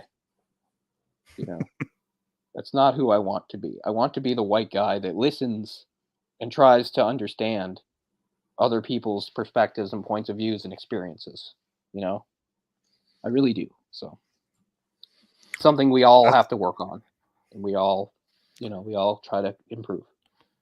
that's the goal anyway. I think we all have the same intentions. It's just how do you get there? Yeah, and I I don't think mean there's sometimes any I think maniacs out there just shaking their fists at the sky about race. Well, I mean, I'm sure there are, but oh, there's always a few, right? Like I mean, it was a big wake yeah, up call to me that like people were upset that there was a black stormtrooper in Star Wars. I was like, really? In Star uh, Wars, the that space fantasy with aliens and people from all that sorts of like planets, and you're mad, and you think there it goes against what you thought was good about Star Wars because there's a black stormtrooper? Yeah, but luckily listen, that is not a lot of people. It's just the thing is nowadays because of the internet, they have a very amplified voice, right? So it seems like a lot of people sometimes because a lot of these crazy people they make multiple accounts and fake things and so yeah, and like the Ghostbusters, the female Ghostbusters. yeah. As we said many times, I don't like the movie, but it's not because oh they made girls. Although I Mhm. mean I shouldn't talk about it because I actually don't like most of those actresses. I don't. Because at least some people say, I think they're all pretty good actors, but the script wasn't very good. I actually don't think that. I was talking to Eric the other day, like he likes Kristen Wiig. I don't like Kristen I Wiig, do too. like I like her like a lot. at all, like not even a little bit. So, and I mean, I I can't think she's a change. decent I can't. actress too. I mean, comedic actress, but also decent, serious actress. I like all those women pretty much except for Melissa McCarthy. And that Paul Feig stuff is really hit and miss for me. So, they just like do ad libbing, for hours and then just pick out the best bits of that. And I don't know. I think that works sometimes. And I don't know that it necessarily worked that well in that movie. Depends upon who you got, I guess. I mean, some actors thrive in that kind of environment, and I think that's one of the things Mhm. about that is you have comedic actors that feel like if that's not their style, that it should be. You know, they're around actors that are more spontaneous, and they kind of want to be because they feel like it's Mhm. maybe a more pure form of comedy. Plus, you think about some of those more legendary things like I watched a couple months ago. I'd never seen it all the way through. I watched Caddyshack, and a lot of Caddyshack is known for a lot of ad libbing and stuff done on the fly, right? So you can understand being a comedic person or comedian, comedic actor, and wanting to like I don't know capture some of that magic yourself, you know. So I get it. It's a lot of pressure. Well, generally, those people have backgrounds in improv typically, so they're they've honed that skill. So guys like Will Ferrell, and I don't know if he has a Yeah, background in improv, but he does a lot of that ad libbing stuff. yeah. You just look at the outtakes on the movies, and I was recently watching the outtakes from Eastbound and Down, an episode he's on there, and he just goes crazy. He's just going off the rails. Yeah. I don't know what these guys are talking about in the chat.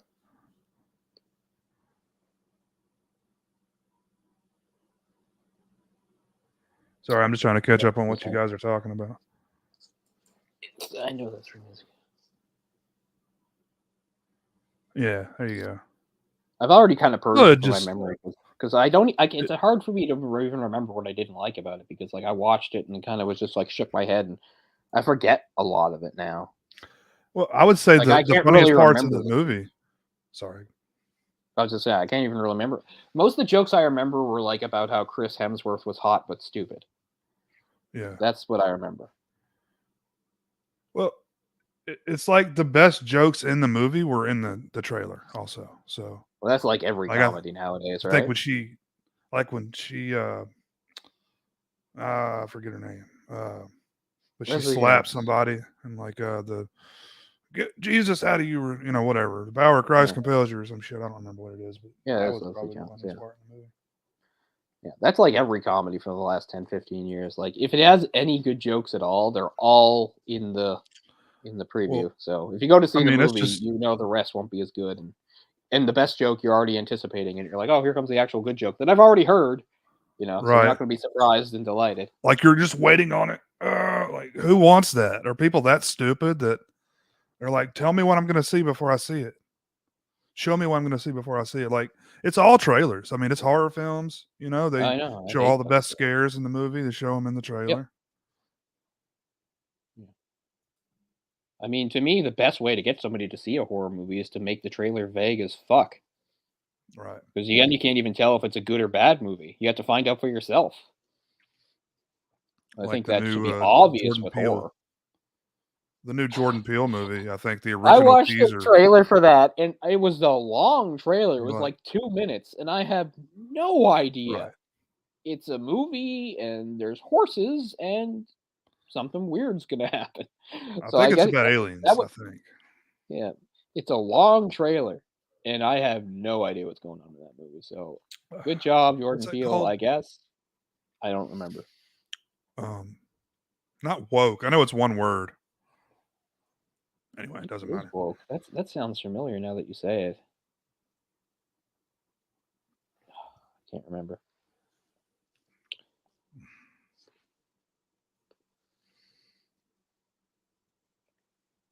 Still can't find the fucking thing I was looking for. Talking about this movie. Guess it's not important. It's just gonna bother me now that I had it and lost it. It wasn't a big deal. It was just something, once again, about Andre Bazin, just about his film theory. Something about God being in every shot. I guess it's not important, but it bothers me that I had it and seem to have lost it. Nope. It was Nope. Oh, it's called Nope. That's good, I guess. I mean, I have no idea what it's supposed to mean. Nope.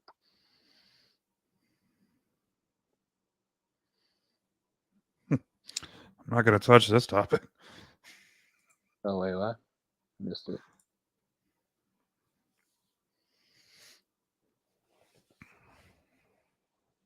Yeah, no, not not tonight. I don't want to. Not tonight.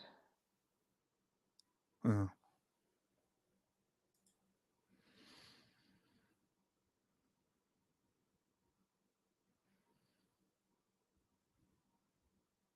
Yeah, here's the thing about free will, but it's not the same one. This is when David Sosa was talking about quantum mechanics and how particles seem random. Should our freedom just be a matter of probabilities, just some random swerving in a chaotic system? That just seems like it's worse. I'd rather be a gear in a big deterministic physical machine than just some random swerving. It's true, I hadn't really thought of it that way. I don't know. I kind of like random swerving. Random swerving makes it seem like anything's possible. It's kind of how I see it. It's like maybe I'll get hit by a car, but maybe I'll win the lottery without even buying a ticket. Things are that random. I don't know. Was that the same discussion where he was talking about we're governed by a bunch of rules, like our bodies, physical and chemical, and like I the Big Bang happened, and then everything just became you know uh, governed by rules. I'm not sure because is that the same one where the guy talks about uh you know um sort of a singularity that we're moving towards because he talks about it's him and Healy and he talks about how time sort of keeps uh what's he say telescoping because he's talking about human evolution really. He says if you look at Yeah. the time scale that's involved here, 2 billion years for life, 6 million years for the hominid, 100,000 years or so for mankind as we know it. You're beginning to see the telescoping nature of the evolutionary paradigm. And when you get to agriculture, when you get to scientific revolution and the industrial revolution, you're looking at 10,000 years, 400 years, 150 years. You're seeing a further telescoping of this evolutionary time. So I guess he's saying something about like sort of progressing all towards some sort of singularity. I mean, it's something we all talk about anyway. I know that sounds kind of high, but it's true. Like just the way technology and society has changed, it's faster and faster and faster. Is really what it Hmm. is, and it is an interesting time to be alive from that perspective. Because I don't know if you were born in like 1900, we couldn't fly, but in 1903, the first plane, the Wright brothers made their flight, and then a world war broke out, and planes were flying around dropping bombs, and then another world war came, and planes were a lot faster and more advanced, and and then in another 20 some years, we were going into space. So I'm thinking how things See, go now. when was the car invented? Like I don't know, like the 1880s, maybe 1880s. So, like, let's say automobile. like automobile, 1770.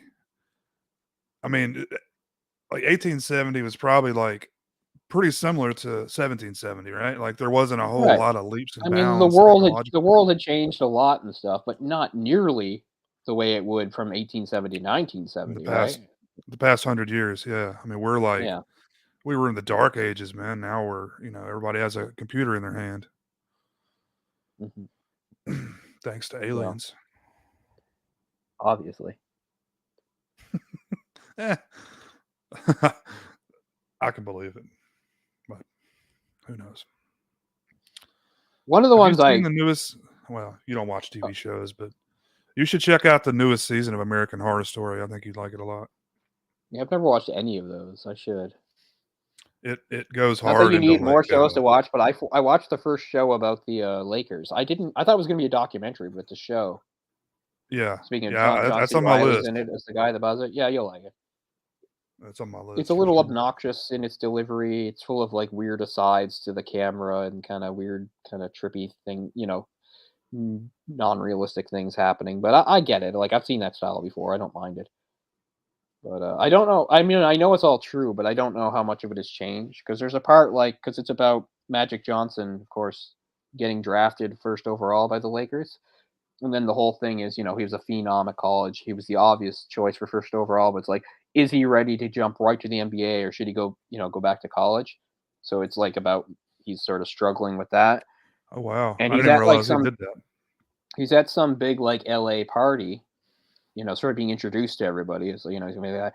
And I don't think it's Kareem Abdul Jabbar. I think it's the other point guard, like the Lakers point guard before he got there. He's at the party and he's sort of like really talking down to him and saying like he's not ready for the big show and all this. And everybody's watching and they have sort of like some one on one.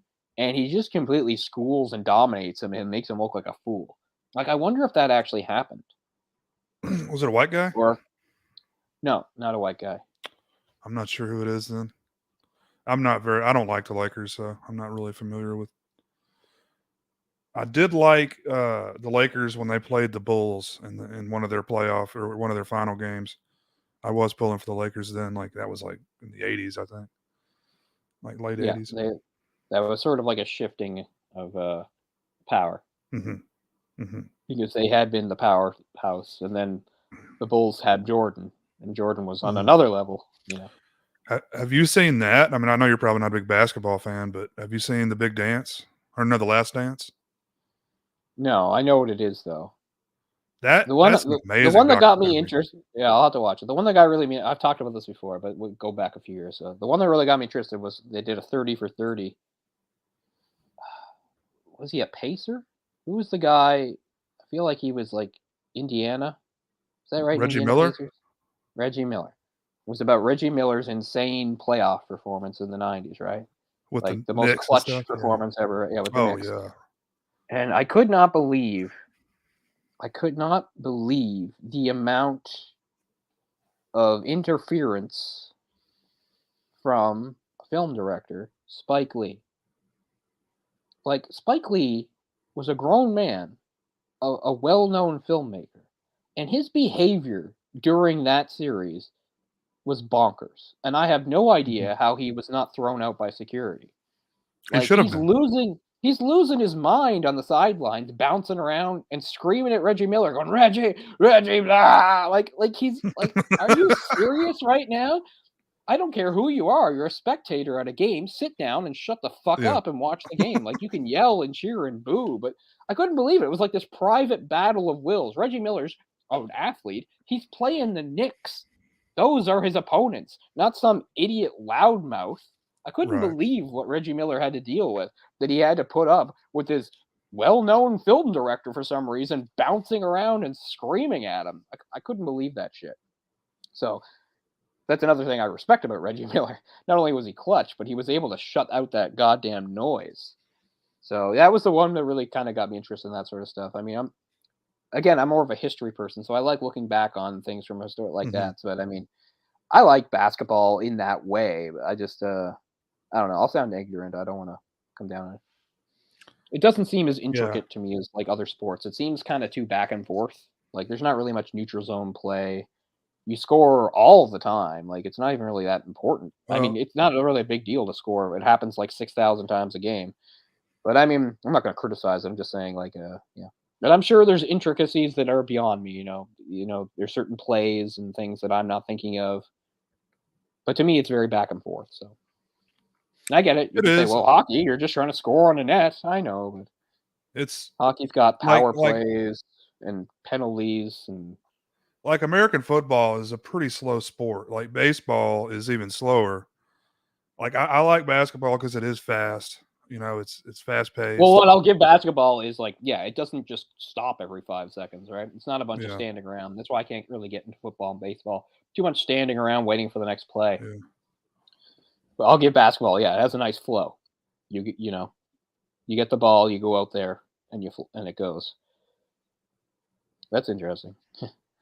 But anyway, I do like reading about like the history of a lot of those teams and some of the cool clutch performances and things like that. So for whatever reason, I am gonna probably stick with this Lakers thing. It seems pretty interesting. And again, talking just how it starts in 1979 when he's drafted, right? And it really just shows how different the world was. This annoying millionaire guy wakes up at the Playboy Mansion banging some, he's some asshole, but he's got money, so Right. he can do whatever he wants. And he's like, I'm gonna buy the Lakers, and that's apparently that was kind of a problem because originally the role was supposed to go to Will Ferrell, and then it got offered to like his friend. So I don't know if that created a rift or not, but That's interesting. Yeah, check out The Last Dance. Check out Bird versus Magic. right. Some of that stuff is obviously going to be touched on in this because this is from the Right. Lakers perspective, but obviously Bird will be part of it. I know about the whole Celtics, Lakers, Bird, because the thing was Magic got drafted because like his college team beat Birds, and that was Mhm. considered a really big deal. And Bird was older, I think. Bird, I think, had already been drafted, and he was older. Probably so. I mean, I think they're still pretty close, but probably, yeah.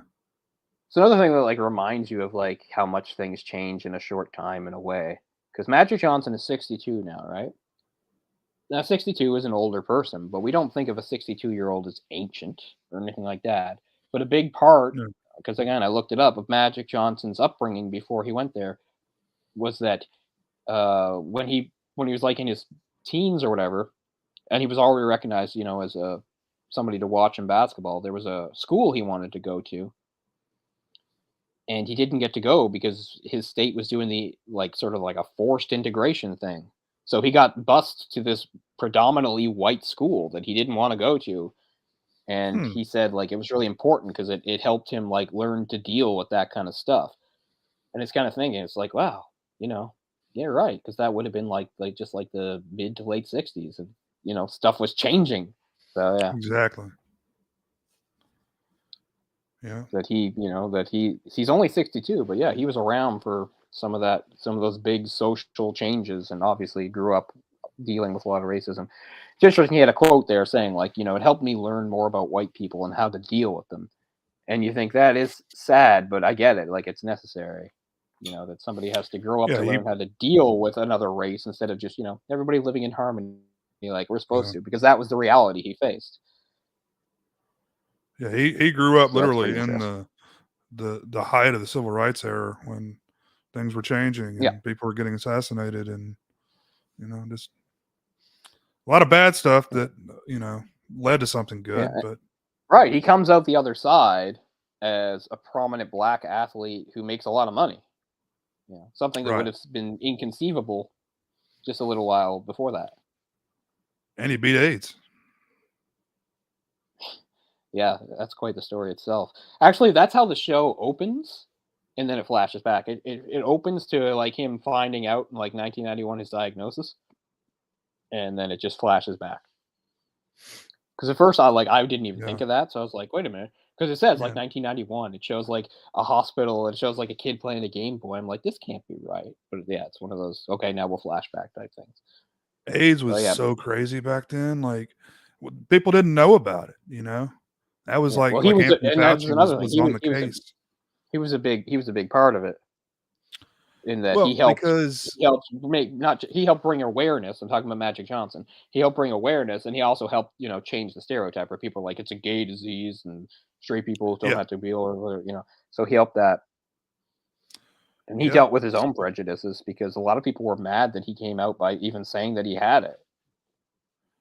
I think Well, some of they the didn't players they didn't wanna play protested. They with didn't him. want There were to, yeah, because they thought people they could get it by playing with him. Yeah, yeah. so he helped I really remember change those attitudes. I know I've told you this before, but there's this, like a news type show, weekly news show called 2020, Oh, I know it. and, like Barbara Walters was Pretty on big. there. But, Oh they yeah, I had know it's big somebody on stuff. there that they said they could smell AIDS. I remember that, very vividly. Yeah. Oh, there was crazy misinformation. I won't go into it, but every time it gets brings up, I just think of that poor kid. He was just, and he was a kid who got it from a blood transfusion, and all he Was wanted to this do was go to school. the Alyssa Milano guy? Alyssa Milano met him, and yeah, She kissed him, right? yeah, On yeah, stage on some show yeah, to something like that. prove But I that just you mean, I couldn't just get it think, by kissing. right, but just to think, like something that not that I blame anybody that got AIDS through the other things or anything, but I just mean definitely no fault of his own. He's just a kid. They fuck up and give him a bad blood transfusion. Now he has AIDS. And instead of like people feeling sorry for him, not that he wants pity or anything, but you have like parents screaming that he can't go to school with their kids and all this stuff, like he's some monster. Like, oh my god, that's awful. Makes me sick to think that he went through that, and of course he did die. Did you ever Very watch sad. The Real World? Sounds familiar. Oh, is that the Like, MTV show? one of the first reality shows. It was like the 4th Yeah. No, season, I maybe never watched it. I only found out about it 3rd, years 4th later. season. It had I, we a didn't get gay most guy of on the there MTV that programming stuff until way later. uh, there was a guy on there, Pedro, Sorry, that, do I have a he delay? had AIDS. He had AIDS on the show, and he died, like, soon after they wrapped on that season. that's sad.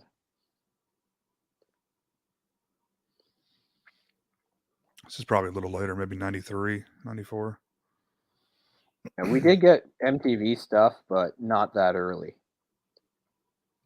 Well, I mean, I guess we did because at least around 94, that's when I started to see the NPV oddity stuff used to come on much. Like the I Max love and that the stuff. Head, Beavis and Liquid Butthead. television. Yeah, Liquid Television. That was the beginning of my love affair with late nights. I was like 10, 11. We used to do sleepovers with Man. Ryan and friends like that. And we talked about this before, like how in the old days, before streaming and everything, like TV would change once you got past a certain hour. Suddenly the stuff was different, and that was a big deal and worth staying up for. So yeah, that was a They big would play part of some my sexy youth. stuff. They play Yeah, some, me down in the basement. the 1-900. Oh, give me a Yeah, call. and believe it or not, that was stimulating back then because it's not like I had too many options, right? Exactly. So yeah. So even there, we're not that old, but it was still a different time, as we say. Things were definitely different. Yeah, I'm gonna read this. I don't think Pedro was season 1, Jamie. Let me look it up.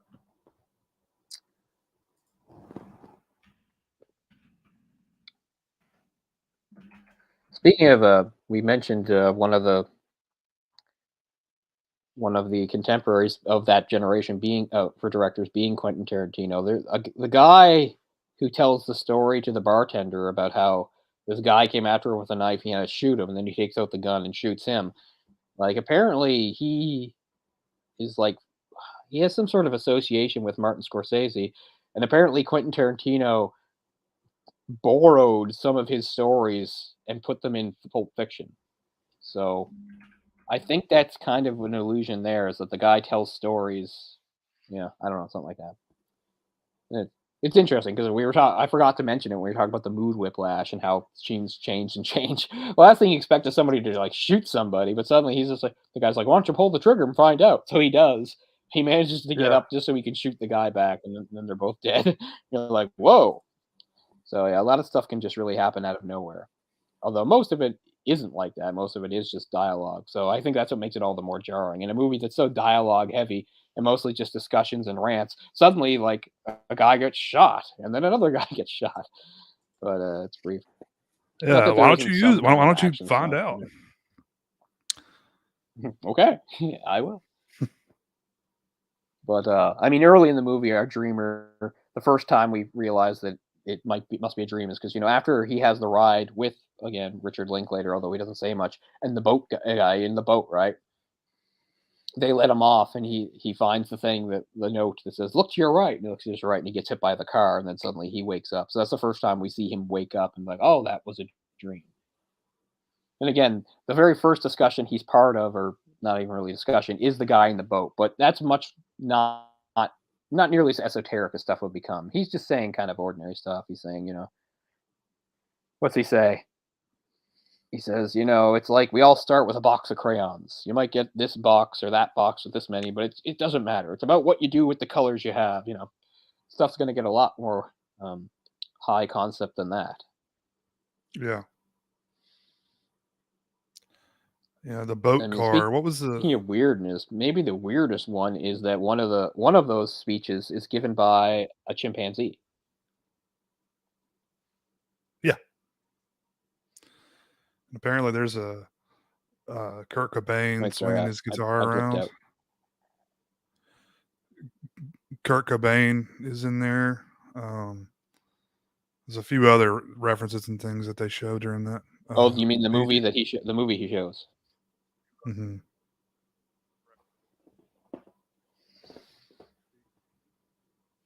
Oh yeah, the movie that the chimp plays. Yeah, I think I'm. See, which once again, everything looks fine for me, but I figure the way you're coming through, I'm not because I've had a few things where I've missed what you said. I don't know if it's me or you, but Unfortunately, aside from my camera doing something weird, it looks fine. yeah, it's usually Look, I'm here. It's not doing it. If I go over here, it's usually me. No, I just the last couple of minutes. I don't know what's going on. Yeah, it looks the same to me. You don't see it like flickering at the bottom of my camera? No, Maybe it's not going to translate. Okay, No, maybe it it's all just looks the on same to me. Oh, there, yeah. I see the effect you're talking about. Yeah, I do see it now. I guess I I wasn't don't know really what I've paying never attention. seen Yeah, that I happen see it a before. little bit, but it's only at the bottom. Yeah, that is odd. See, it doesn't like my position. I quit. Maybe one of the lines. Sorry, Oh, go ahead. could be. I don't know. Just stay like that for the rest of it. Don't move. I'm here. But one of the statements that gets made in this that resonated with me a lot was when he's talking to Louis Mackey, who was again seemed to be one of the academic types early in the movie. Um, he says, "What are these barriers that keep people from reaching anywhere near their real potential?" The answer to that can be found in another question. It's this: which is the most universal human characteristic, fear or laziness? And that hits hard because I feel like I'm like kind of both. I feel like a lot of the problems in my life are I'm afraid to try it, and the others are I'm too lazy to actually put in the work. So that one hits me hard because I'm like, shit, that's like everything that's wrong with my life.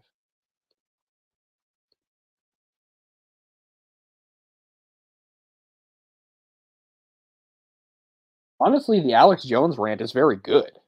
For all the stuff that would go on later and how annoying or offensive that guy could be, he's just entertaining in his rant in this. It's kind of what you expect. It's like, wake up, people. We gotta fight the real enemy, and I don't know. You And think he's he like, wrote "This isn't that? You over. think I feel Alex good Jones about wrote this." that? It's actually pretty entertaining. It's not, I guess, kind of what he would become years later. Do you think Alex Jones wrote that? See, now I see him blip out, but that probably means it's the other way around. I don't know. Oh, you can't hear me. Can you hear me? No? Do what he does and riff. I think that's what they told most of them, right?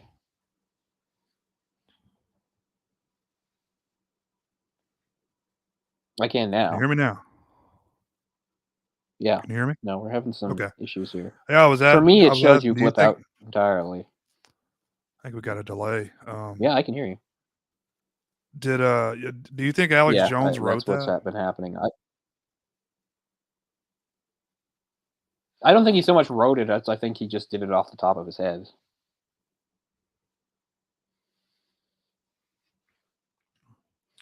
Very much sounds like something he would say.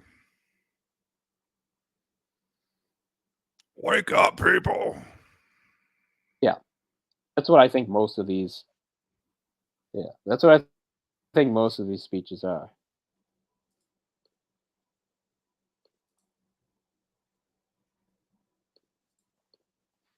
Maybe I should move. Maybe if I change locations. I'm gonna try moving and see if that helps. We're gonna go out here.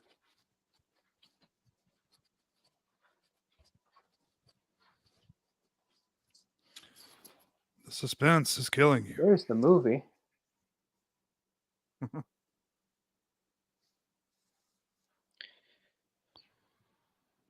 So I don't know if it's going to be any better here or not. Probably not. So you don't hear me, I'm guessing. Means I I'm do. probably not even on air. Shit. Hold on then. Jay's not responding, so this is definitely still not working. No, I can hear you. So you don't see. Oh, you do? Yeah, it's a bad delay though. Trying to figure something out here. Here's make this better. That's the kind of quality entertainment you get here. But yeah, Folks. not just Alex Jones. I think a lot of these characters were just told to say what they wanted, not really given a script to follow. You can, but obviously there's a, like you said, a delay.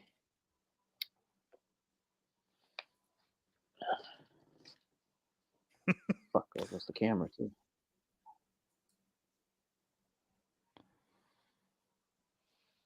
Come on, you fucking thing. Right now the camera's going wonky.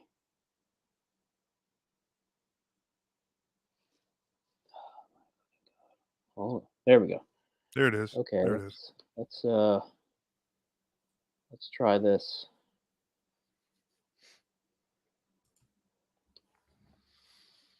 Maybe that will be better. I don't know. Hmm. Yeah, it looks better to me. Okay. There's the movie. Don't sue us.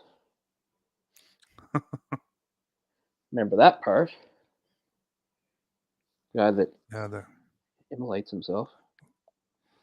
lights himself on fire. Just like the wasn't it a Vietnamese? Yeah, it's a Vietnamese monk did that, and they used the photo for Rage Against the Machine's first album. Oh, well, yeah, I didn't realize that was a monk. Yeah, it's a monk protesting war in Vietnam.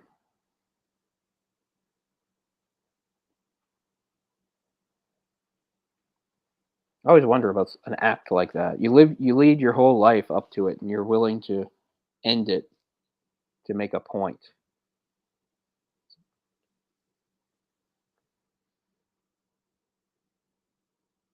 Not the kind of conviction that I can relate to. They say what happens in that situation is it burns up all the oxygen. You suffocate instead of actually dying from the fire. Maybe that would be better.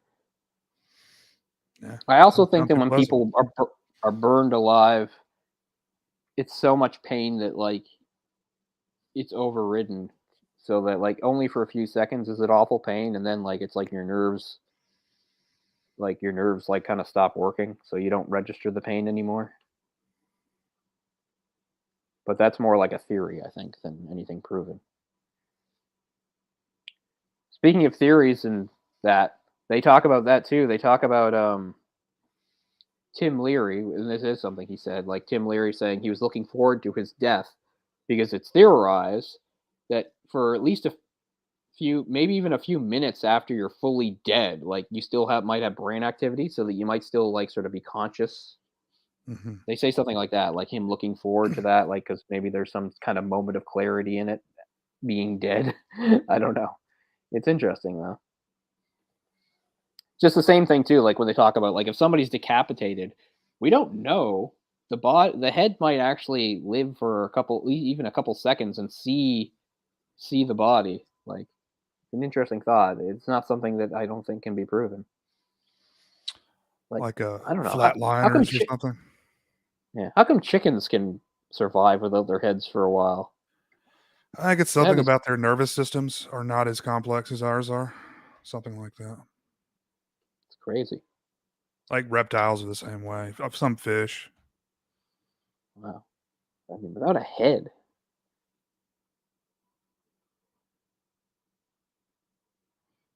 yeah, they like run around without heads, don't they? That's what Yeah, I've heard. yeah, that's what I mean. Like they don't just like I remember reading of a case like the longest one, like a chicken, like it almost acted completely normal, except it didn't have a head, like for like 3 days or something. It like walked That's crazy. around and seemed to interact with the other chickens. Obviously, couldn't eat or anything. I can't remember exactly the details, but I don't think I'm Huh? messing them up too badly. Without a brain, man. I don't know. Yeah. Again, like you could say, it's like a muscle memory thing. Maybe Hmm. there's nothing directing the muscles. They're just I don't know. It's a weird. It's crazy, but it's true.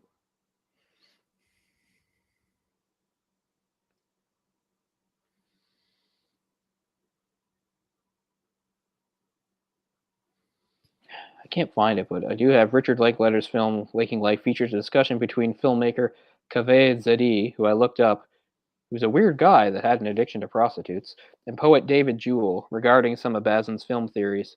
There's an emphasis on Bazin's Christianity and the belief that every shot is a representation of God manifested in creation. So I don't know if that's exactly what I was looking for, but it's close enough. That's what I was talking about.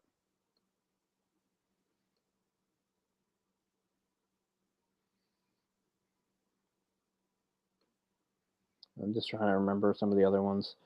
I also like the one one of the most odd ones is it's funny too because our character is not present for all of them, which is another sort of dream-like thing, right? Because when you're dreaming something, you don't necessarily physically have to have a manifestation of yourself there. You're the dreamer, so you're witnessing everything, right? So there's a few times where it's characters talking to each other and he's not even present. Uh, One of the ones I like the best is like those four guys walking down the street because they're all like kind of like a hive mind because they're all finishing each other's thoughts and going on. Adam Goldberg's one of Mhm. them, Yeah. and it's trussed up in some really high language, but it kind of reminded me of like what they talked about in Fight Club almost, especially because these were all kind of like youngish men who seemed angry. It kind of reminded me of like Fight Club. It's like we're gonna go out and cause anarchy, and it all gets summed up really quickly when they meet the old guy on the pole. They're like, "Do you need some help there, old man? Do you want to come down?" He's like, "No, I don't think so." He's like, "No, I don't think so." Yeah. And then he just All says, right then. and then one of them's like, "Stupid bastard," and then the other guy goes, "No worse than us. He's all action, no theory. We're all theory, no action," which is kind of true because they're talking about all the stuff they're going to do, but we don't see them do anything. Then they briefly talk to someone else, and then their time is over. I'm so glad that was Adam Goldberg. It seemed like such an Adam Goldberg thing to do to be in this movie. Yeah. It just fits his vibe so well. And yet it's such a brief scene.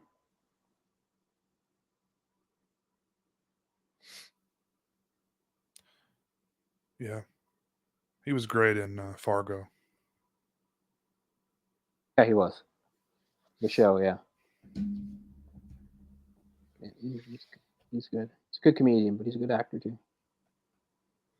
I always remember him from one of my favorite movies that we actually did a lot. Or I don't know. Were you with me? I think you were with me because I think I dragged you into it. A live commentary for the Prophecy.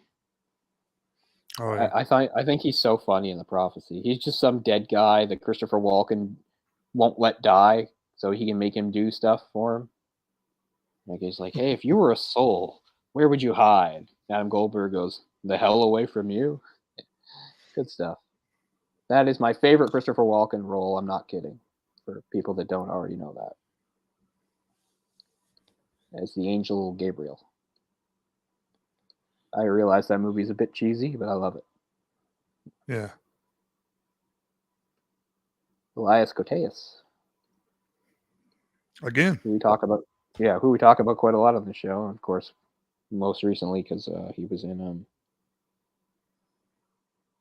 The Thin Red Line, which we did, and Right. even a little bit before that, we did Crash, which he's in. So All Elias right. Koteas has come up a bit recently, or at least recently within the last few months, I guess. Crash was back in like December, but still, we haven't gotten a ton of shows in between. Although we're trying to pick up the pace here in 2022. And he's probably the quintessential Casey Jones, in my opinion. Oh, for sure, captured him great. I mean, I have a lot of problems with the new Teenage Mutant Ninja Turtles that we won't get into, but which was that Chris Pine or something? I'm not even sure. But I haven't seen anyway, he all the was some first ones. clean cut. He was some clean cut, good looking guy, and he was like a cop. To me, that's wrong on so many levels. One, Casey Jones would never be a cop. Casey Jones hates the fucking cops. He has no respect for the cops. And two, Casey Jones, he's not a bad looking guy or anything, but he's not like clean cut like that. He's a goddamn dirt bag, you know? Right. Yeah, I wouldn't say Elias Koteas is really like classic Hollywood, heartthrob or anything, but he's not an ugly guy, but he's not like a, model Yeah, or something. no, no, he plays the character really well Hmm. for sure. Elias Koteas, good, good actor, Canadian.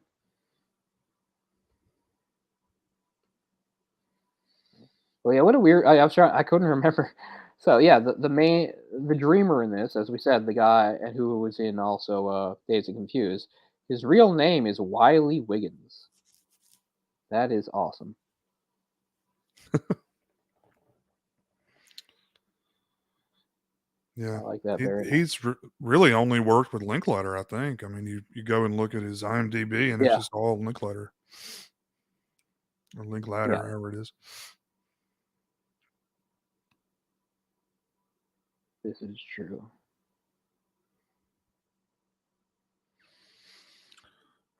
You want to circle back and wrap this thing up? I'm just trying to think if there's any like scenes that are worth touching on again. I'm just going through my mind what's in there. Just showed the guy that immolated himself. He was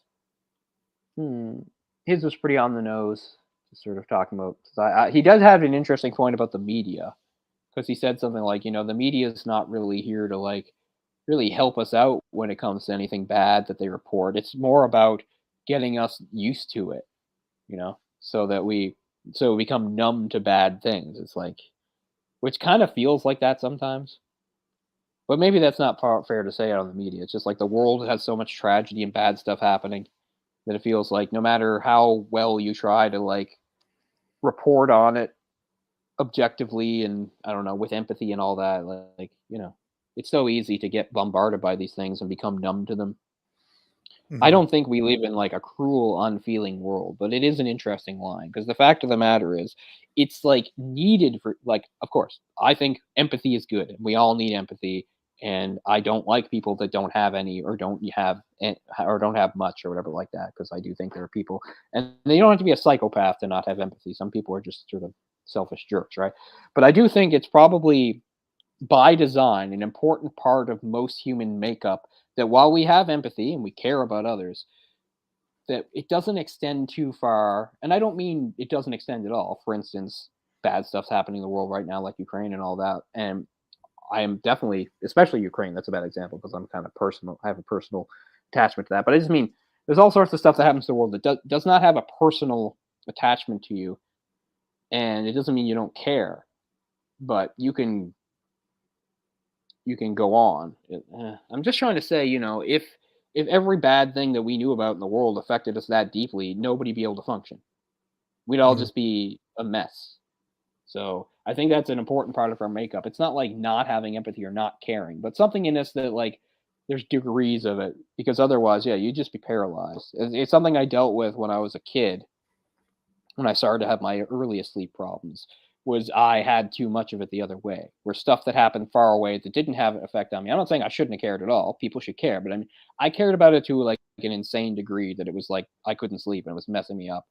I was worried about even hypothetical things, things that might have happened or be happening, but I didn't even know. I was concerned about that. So I'm glad that I kind of got past it because, yeah, as I said, we need empathy and we need to care. But I think it's an important part of human nature that we don't extend it too far because in today's world, you would just be paralyzed by it. You'd never be able to enjoy anything because there's always something bad happening to someone somewhere. You'd feel guilt about everything that happen, have or do. So, but yeah, it also says just something else. What was the other thing about the media? Not just numbing us. Oh, but also the idea of creating a society where we're encouraged to just be passive observers so that we don't really get involved or do anything. And that way the people that are in power can just keep doing what they're doing. Yeah, I kind of get that. And he says something like, every once in a while they throw out this sort of symbolic thing and then we get to vote. And he says, you want the puppet on the left or the puppet on the right? I get that that's cynical, but I'm sure a lot of people feel that way a lot of the time. So.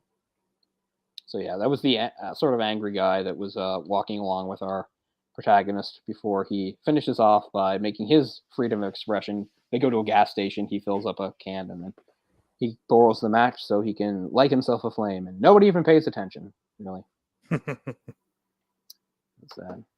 Since I have it here, what the hell happens next?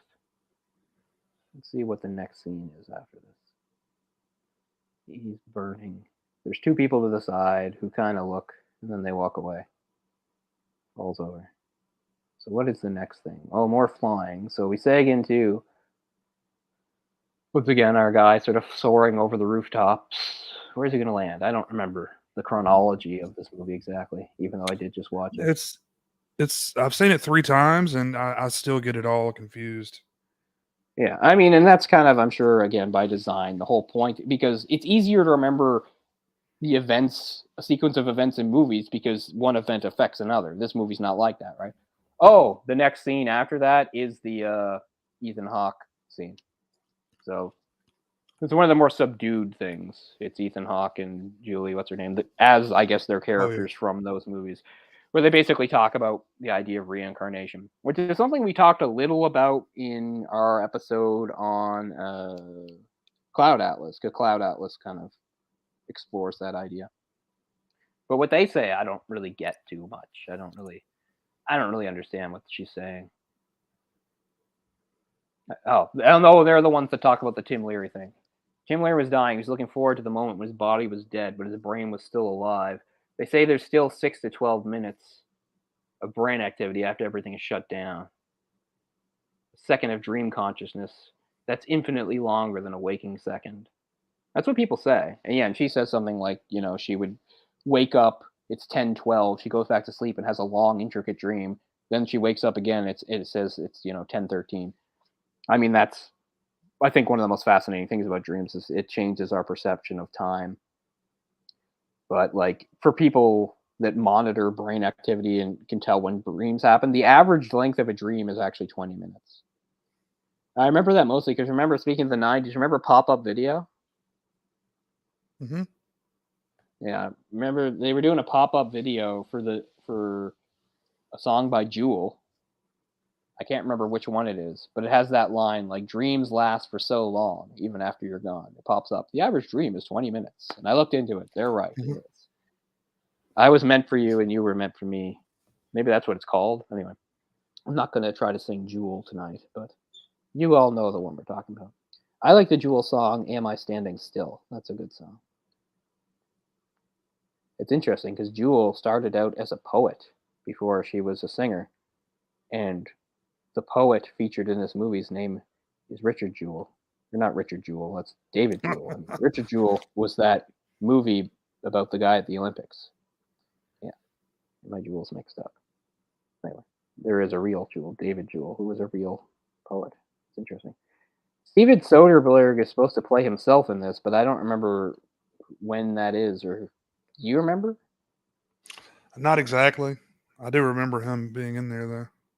Oh, see, I don't even know what he looks or sounds like anyway, so that didn't help matters. So I don't know. But it says he's actually playing himself. So I don't know. Okay, so the next scene is that lunatic rambling about revenge. Skip past that. What do we get? This is interesting. The first time I've ever been out here to like actually watch the movie while it's happening. Oh, okay, yeah. So here's some God stuff. Oh, this is one of the free will things. Yeah, there's the, if God already knows in advance everything you're going to do, then how could we actually have free will? And this is what you were talking about, the guy talking about the fundamental laws. Okay, so that's where this happens. This is after the guy in the jail cells rant about revenge. This is the guy talking about the various laws that physics or whatever that the universe adheres to. We're just complex arrangements of carbon molecules, or mostly water, and it actually shows him filling up with water. Yeah. That's another nice touch about the movie, is sometimes what people are talking about will kind of visually manifest itself in some way or another. It's a nice touch. And obviously, as the movie goes, it gets more ramped up. I guess just to increase the whole absurdity and surrealism to really nail or drive home the fact that this is a dream. Mm-hmm. I can't remember now, but there's a part in the movie, and we're not gonna search for it, where it's our main character, it's our dreamer, and he's sitting there talking to himself. He's by himself, and he's talking to himself, and it's like he's remembering something, and it shows a face of another character, and it sort of very faintly goes over his face and then disappears. I remember backing that up a few times, but I couldn't figure out which character it was. And I guess it doesn't matter because I don't even remember the context, but it does bother me. Anyway, after that, we have Alex Jones. After that, we have the guy I said that talks about whether or not people are held back by fear or laziness. That's the older man with the white beard and glasses. And then it goes to another one of the ones I don't understand. He's talking to a black guy in a yellow shirt. I had no idea what that guy was talking about at all. So there are a few where I was like, okay, I get, the philosophy. Yeah. Some of these, I don't know what this guy's talking about. Let's see. Talking about the mind is vulnerable. I think we're in a very significant moment in history. Those moments, those what you might call liminal, limit, frontier, edge zone experiences are actually now becoming the norm. These multiplicities and distinctions and differences that have given great difficulty to the old mind are actually through entering into their own very essence, not own, tasting and feeling. Yeah, I don't know what this is. I have no idea what he's talking about. So there's at least 2 or 3 characters that I don't understand at all. He's one of them. The other, of course, is the lunatic on the bridge. I don't think he's supposed to make really any sense. But most of them I can glom onto something. The next one is the 2 women. This is one I understand, but I don't really agree with. Is the 2 women talking to each other in the restaurant or cafe, and she says something like how when you look at a picture of yourself as a baby, you have to like create a fiction just to tie yourself into it to explain that you're the same person. I don't really get that because I mean, babies grow up into adults. Like you don't have to invent a fiction for that. Something they say about she does say something about how like every 7 years our like cells remake themselves entirely. We're always regenerating cells so that the from the time we're born we're actually kind of become new people several times over. That is interesting because it at least touches on a paradox you might have heard of called Theseus's ship, about the ancient Greek ship. Because the idea is basically Theseus, he sails around the world on his ship, but as the pieces of the ship begin to wear down, he replaces them. By the time the voyage is finished, every part of the ship has been replaced. So is the ship at the end still the same one that set sail? And it's the same. And sometimes it's told in another version where it's like in a museum. The idea is like you've got Theseus' ship in a museum, you have this ancient ship, but over time it breaks down, so you're repairing it. So the idea is like, since it's all been repaired and replaced, is it really the same ship? So what they're saying is kind of like that, the Theseus ship paradox. It's like you're the same, but you're not. I don't know. Anyway, I think we stretched Jay to his endurance tonight. He's had a rough day, Sorry. and that's okay. So I'd rather keep it a discussion than just me blathering. So we will circle in. So just give me some final thoughts on the movie in general, and we will wrap up. I mean, it's not one of my favorite Linklater films. It's I need to see more because I've seen a Precious Few. little too heady for me, honestly. It really goes in a lot of different directions, and I think it's kind of intentionally confusing at times. Oh yeah, for sure. Like we both had problems, remembering what happened when, even though we've both seen it multiple times at this point. Yeah, But I think it's worth a watch. You know, definitely worth a watch.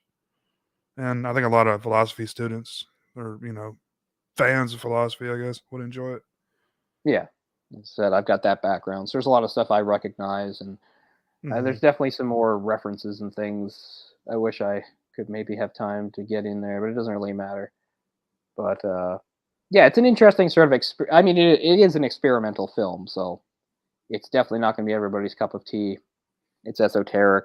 It's deliberately, as you said, confusing. But I enjoy the mood whiplash. I like how it sort of keeps you guessing because it'll settle into a few sort of scenes that seem to follow the same kind of pattern. Then it'll change it up and turn into something. I do like how he does have sort of like this not awakening because it's not a real awakening. He's in the dream, but when he talks to the girl that he saw before, it's after he talks in the church to the guy about the idea of lucid dreaming and the whole thing with the light switch, and he realizes that's what it is. So she has her whole spiel and he lets her talk, but then he just says, I have to ask you, like, what's it like to be a character in a dream? And it's very interesting that although she becomes a little less coherent after that, she's never challenges that. She just talks back and forth with him. She completely agrees. She's not exactly agreeing, but she doesn't disagree with him or contradict him in any way. And after that, he becomes a bit more proactive and involved, and then he talks about his concerns with the various characters because he's not really sure, if he can ever get out of this and get back to waking life or not. Hmm. I'll very quickly just see if I can get some of the quotes here from the really insane guy, just because I have the opportunity. I would say that paradoxes bug me, and I can learn to love and make love. He has a really weird voice here. Maybe it's like a high pitched voice. And paradox, and the really romantic evenings of self, I go salsa dancing with my confusion. Yeah, there we go. Before you drift off, don't forget, which is to say, remember, because remembering is such more of a psychotic activity than forgetting. Lorca, who was an old poet, in that same poet said that the iguana will bite those who do not dream. Yeah, that's the only part I did remember anyway. But yeah, that's the insane guy on the bridge. The good stuff. Yeah. I mean, as an experimental film goes, you probably could have cut it down a bit low. It's not long, but Yeah. it's a little bit over the hour 30. It's more like about an hour 38 or so. It almost seems like maybe you could take, I don't know, 5 minutes. I guess when you're getting down to 8 minutes, it doesn't make a big difference. But it is sort of the most significant stuff at the end there too, where he's talking to the character actually played by Richard Linklater, who's playing the pinball machine, because he has the long-winded thing about the story with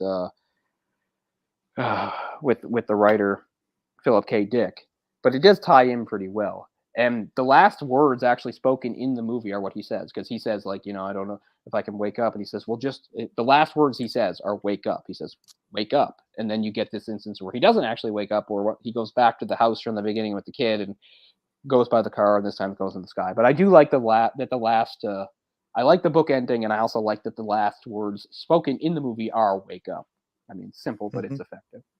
So yeah, but very quickly, just getting back to Richard Linklater himself. Yeah, I feel like I've had all this time since we talked about him initially years ago to watch more of his films. So I'm just going to very quickly say what I've watched, and that I've missed a great deal of it, especially in the last while. Like Boyhood, I feel like is another one where he's more celebrated for the concept necessarily than execution. I don't know. Because one thing I forgot to point out about Richard Linklater is that, except for like School of Rock, he is one of those guys that exists on the fringe, and that his movies are not successful, but they're often critically acclaimed. But his movies don't make money as a rule. Like School of Rock is pretty much the only thing he did that made like a really significant, unless something more recent, I guess. But I've never seen Slacker. That's obviously a good place to start. Saw Dazed and Confused. Saw Before Sunrise. Need to see it again. And I haven't seen the other two. I don't really know anything about Suburbia with a capital U. I saw parts of The Newton Boys, which is kind of a blip for him because that's kind of more of a straightforward narrative type movie. Then came Waking Life, School of Rock, Before Sunset, Bad News Bears, which is a terrible remake, A Scanner Darkly. I remember he got a lot of criticism for Fast Food Nation, because apparently he basically changes the message of the book, and that pissed a lot of people off. I haven't actually seen it, so I don't know. Then yeah, Me and Orson Welles, which I've seen parts of. Bernie, I don't know what that is. Before Midnight, which is the third part of that trilogy. Boyhood, which everybody loves. Everybody Wants Some, which I didn't even know what it was, but you said it's kind of like in the same spirit of Dazed and Confused. Last Flag Flying, don't know what that is. Where'd You Go, Bernadette? Yeah. So he did like several things in the last 4 or 5 years, and I don't know any of them. So definitely need to see some of those, and also some of the earlier ones, particularly Slacker. I need to see Slacker, and I need to see Before Bernie's Sunset. good too. Yeah. Another one with Jack Black. Ah, I cool. think that's Jack Black, isn't it? I don't know, because I don't know it. It's possible. As you said, he likes to reuse actors, so it's very possible. Yes. So anyway, we can wrap up there. I'm sorry about the technical stuff earlier on. I guess when I watch it, I'll see what happened. On my end, I don't know what's going on. All I know is, like, obviously there's pauses and you don't hear me, and so I obviously had blipped out for parts of it, I guess. And then I know we had to delay and probably talked over each other a bit. Sorry about that. Things have been a lot better recently, so that's kind of disappointing. But anyway. Yeah, it is what it is. It happens. It's an occupational hazard of doing these shows. StreamYard's not perfect either. Sometimes it's StreamYard. But anyway, thanks so much for people that did join us tonight. Once again, sort of impromptu doing a Thursday. We don't mean to do Thursdays. It's not a great day for either of us, but as we said, sometimes we're forced into it. But anyway, hopefully we'll see you next week. And if it's Thursday, it's Thursday, and we'll be able to give you a heads up of what we're doing next. We have some things in mind. We've talked about some stuff. So thanks a lot, guys, and have a good night. All right. Peace out.